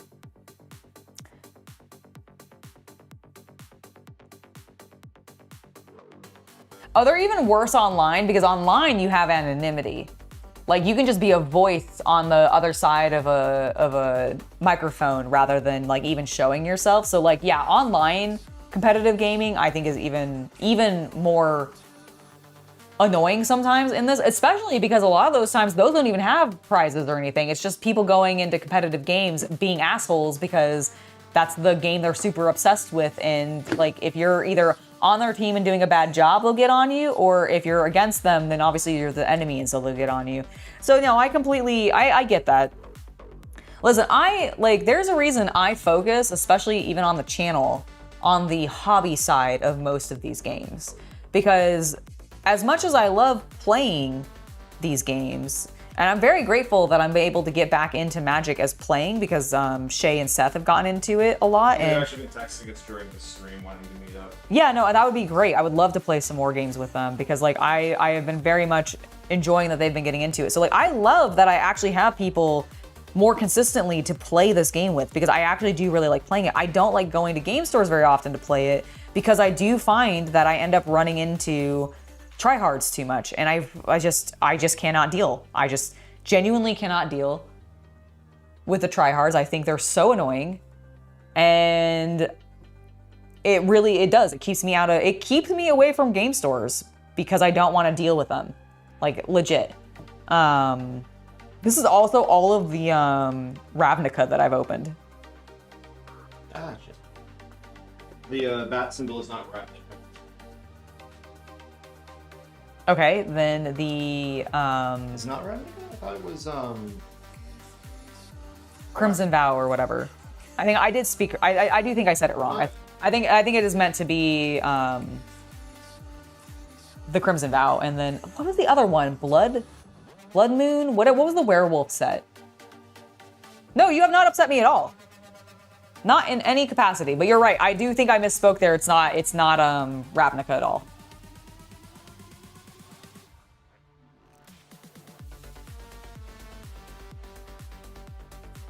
Oh my gosh, yeah, thankfully I have not dealt, I mean, I also don't play games online very often in a competitive manner, specifically. Innistrad. Oh, it's Innistrad, that's what it is, thank you. I was like, there is a name for it. It's not just Crimson Vow, but it was like something, but yes, you're right, Innistrad. It is, I was talking about it earlier, I think that's why it was in my head. But yeah, so but you're right, that's like, I don't play online games a lot because of that reason. Because I do not like running into the tryhards. I feel like they're even worse online than they are in not online. Legit. All right, wedding announcement. Uncommon.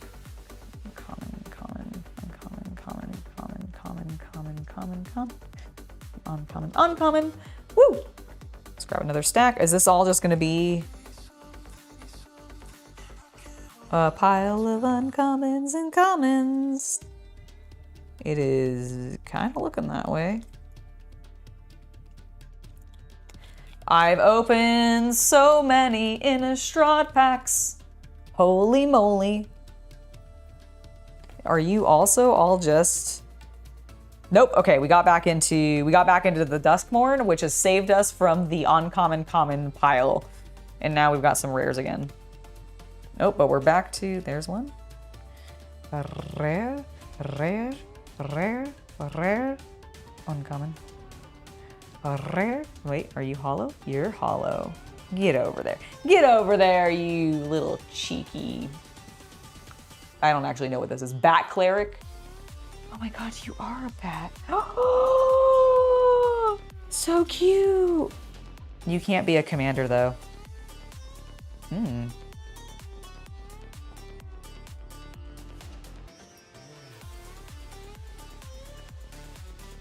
Hollow. That almost fell. Okay, how many of the same elk do I have? I got 3 of the Beza the Bounding Spring mythic. Elemental elk. Boop. Oh my gosh, and there's a hollow version of him. Repel Calamity. Boop.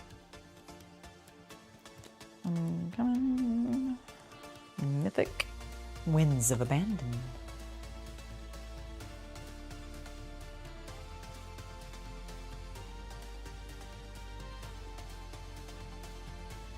Yeah, gatekeepers, people that don't want you to play, tryhards would see you as cannon fodder, and they just basically tryhards want you to play. Tryhards want new people to play because tryhards love when newbies come into a game because then they can just like dance circles around them in whatever game they're playing.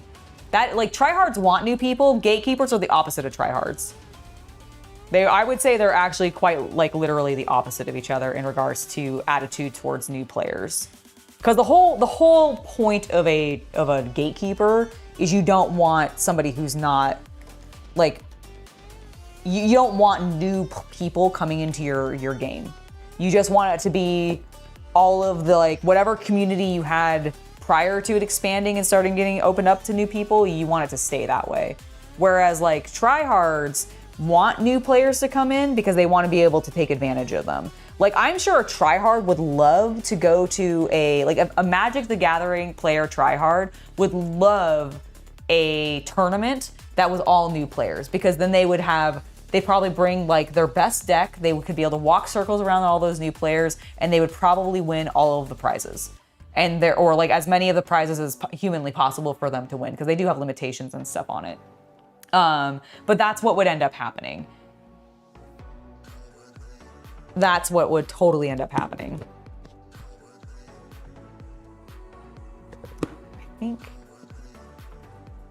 I want this box again. Yeah, I think this is the one. Yep, because I want my reds. Oh my God, why are there more greens in here? I thought I pulled them all already. My bad. Mother. All right, well, that's fine. Nope. Not even close. All right. Well, it's all right. Stop buying too many cards. Well, you stop buying so many cards. The people are who buy you so many cards. Okay, that's true. That's true. The people do. Yeah. So my Mythic. Hollow version of the same Mythic. Through the breach. Yeah, I think that's actually worth something. It probably is. Once again, like I said, there's a lot of like $50 to $100 cards in here, which is why I'm like, probably if you added it up, it ends up at like 10 grand. But yeah, what I'm thinking is Mythics go in one of these, rest of the box is rares, and then rares in the other box. Okay, We'll see if that fits. It may still, that may actually be unrealistic. that's fair. But I do have a third box as well. Okay, so. cool. Cool. Whoop. The reds. Here's another Mythic.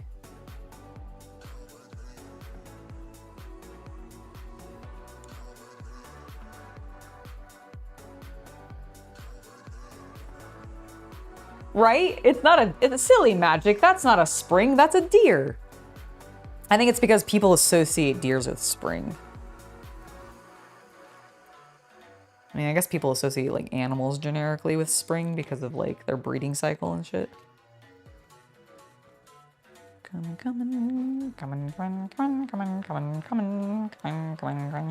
Oh my God, so many commons, so many vampiric commons. Guys, I like vampires a lot. I have a lot of vampire cards. Are all of these hollow? This is not hollow.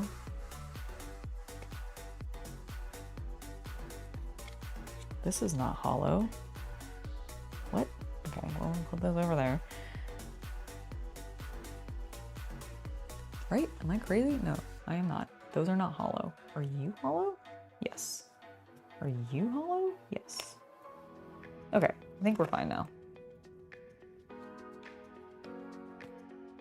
Is there anything I can do that would help? No. Finding a couple non-hollow commons in here. Might have been from when we like did a draft or something. I actually think that's exactly what this is, because I'm like, these are definitely, like, I know we drafted this set. And I'm like, I'm finding a lot, so that I must have played a red deck. One of us must have played a red deck. That's a good call. I will do that. Okay, so that makes sense because that's a full art, so that still can be. And then, okay, those are just accidentally in there. Weird. Uncommon. That's a rare. Ooh, Calamity of Cinders, and it's a kitty. Hello, Diaz. It's lovely to see you. How you doing? Are there any baby seal cards? You know, there might be, but I don't know of any off the top of my head specifically. Bloomborough definitely had a lot of critters, but I don't remember. I don't remember baby seals in that, but there could also be baby seals in like. I bet there might be in like an unset. You know, I could definitely see that. I know like otters were brought into the Bloomborough set. I don't remember if seals were specifically. Also a reminder that Angela, the stream will be ending in 15 minutes unless we hit the goal for today. Otherwise, we will be back on Thursday. Yes. All right, there we go. Some more red cards put away. Check some more of these. Red deck is the best deck. That would be a fun job. You did all the sorting you did sorting of TCG cards for a job, and that was the best job you ever had? Nice. Were you doing it for like a store? Did you like work at a game store that had like a big singles selling option, and so you were like often sorted those? That's pretty cool. That's a lot of Lynxes. Season of the Bold. I don't know why I sing-song that, but I did. because it was a mythic, and therefore I felt it needed special attention. Oh, you're also a mythic. Well, Maniform Hellkite. There you go. I at least named you. Uncommon, rare, hollow, another mystic. Overlord of the Boil. Oh my god, are you a steam engine demon? That's pretty cool. Like, he's made of pipes and like engines. That's pretty rad. Pretty fucking rad, if I do say so myself.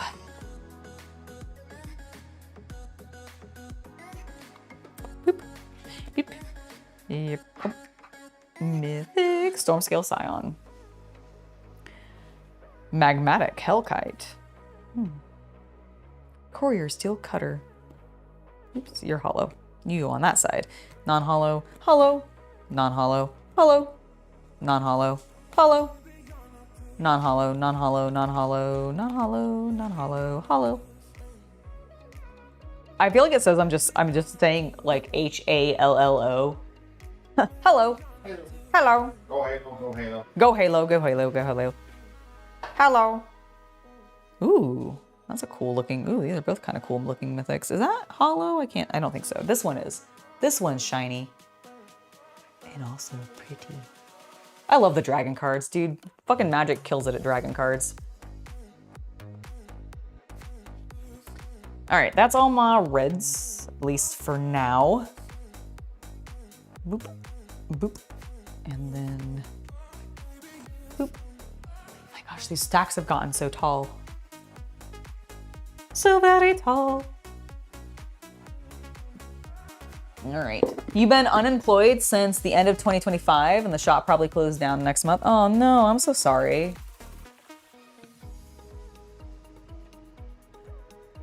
Oh no. It's always so sad to see like a business owner decide to do something that's gonna kind of shoot them in the foot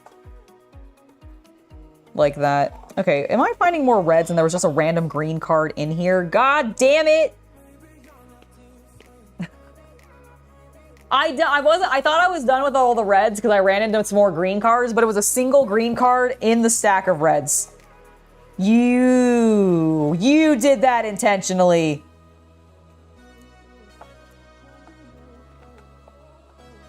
Okay, and that's where the black cards start. Well, very well. Let me grab these couple last reds. All right.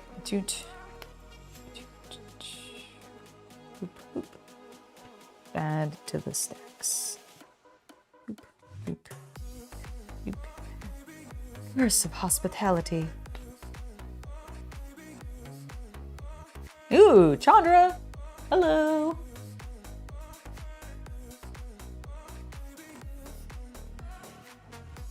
Dressed to kill. Oh, I didn't know they had a Chandra in Innistrad. That's cool. Do they always put the Planeswalkers in the standard sets? Like in the non-Universes Beyond sets? I guess maybe they do. I actually don't know if I have paid attention that much. Through the Breach. Classic. Duskmourn has the best set name. It is a good one. It is a pretty good one. All right, let's just go down here. That should be good enough. I don't want to have to pick up the whole stack. There are the hollows. Okay, let's get to the black cards. See if we can get those, at least get this. Okay, I think these are all black. Get this deck box at least finished before we end it. Since I'm not sure we're gonna be hitting our goal today of 10 super chats. That's okay, we'll try again next time. New little incentive stuff that we're gonna be trying out going forward.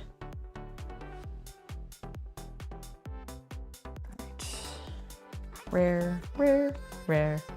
Hollow rare, rare, rare, rare, rare, rare, rare. Ooh, that's a cool looking mythic. Oh, it's fine, Happen. You don't have to keep apologizing for confusing me. It's all good. I'm allowed to get confused sometimes. You don't have to worry about it too much, you know? It's all fine. So many vampires. Oh. Oh. Okay, excuse me, please. Card, come here. All right, I did see here. Yeah, we must have had a. These must have been from a pre-release or a pre-release event, because I keep finding in these vampire cards non-hollows. This is black, yes.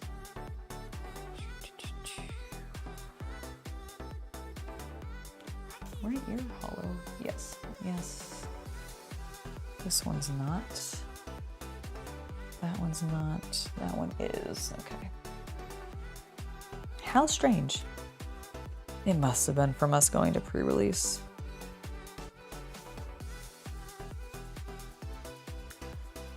Okay. There. You are hollow. Hollow, hollow, hollow.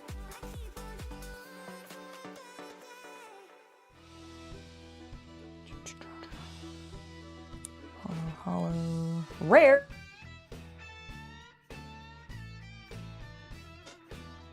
Boop. Boop. That one's hollow. That one's non-hollow. Another Dracula. Are you hollow? No, does not look like it. You are though. And Graph Reaver is not.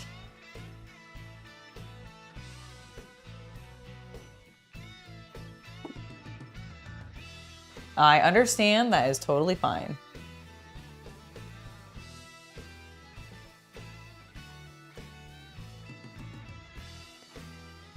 Magic's pretty easy to learn, and if you ever do want to learn it and you are mostly a video gamer, I would recommend Arena.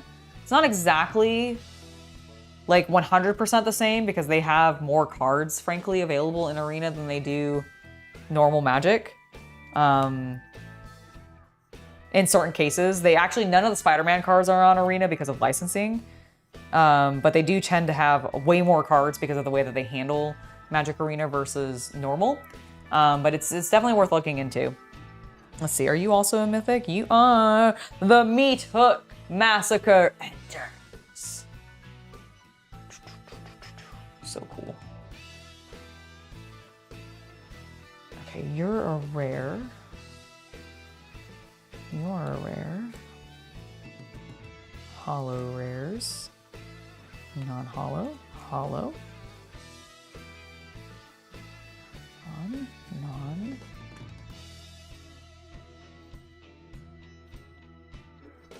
Okay.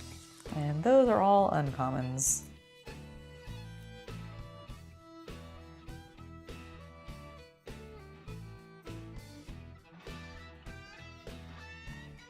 I don't think I've ever pulled a chicken card from Magic the Gathering. Do they have chicken cards in it?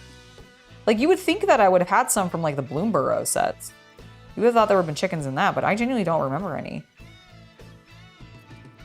Okay, those are all...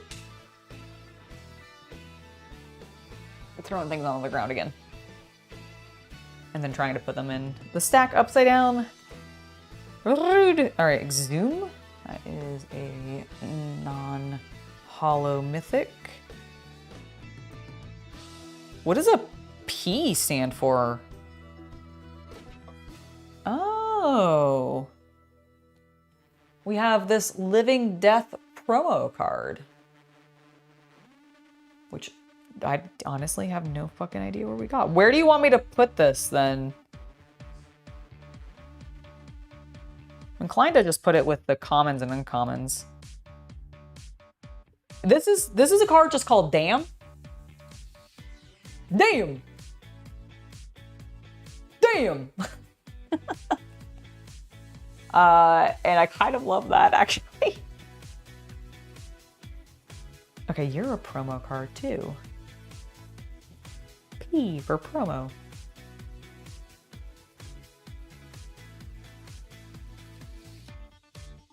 Let me see this promo card.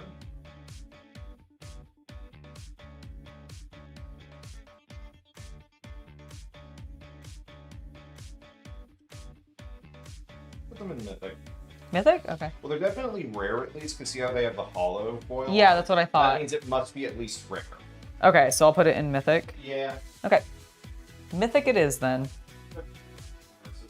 It's true.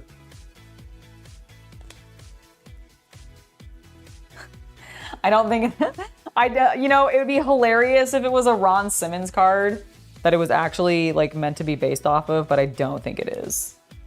That would be hilarious though.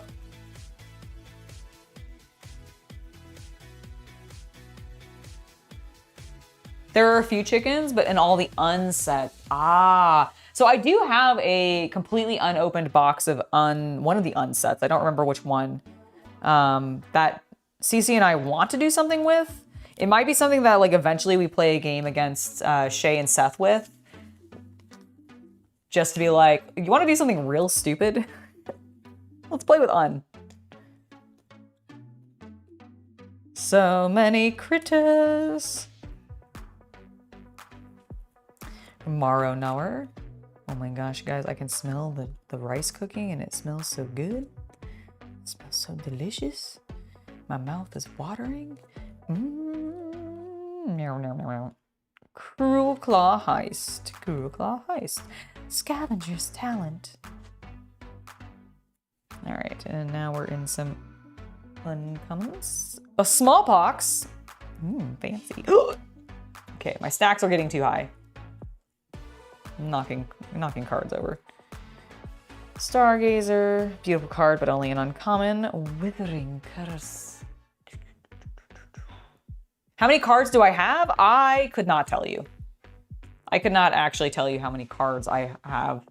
I'm also not good at Fermi guessing, so I'm not really sure what my approximation is.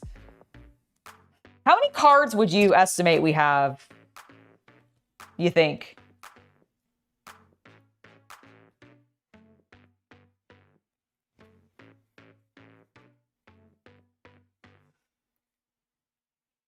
I'm not sure here. Hold me. Hey, Chaos Cultist. How many cards, like magic cards in total, do you think we have? Like, I'm not very good at the Fermi guesstimating. So I'm trying to like obviously we're not gonna have a like precise answer, but.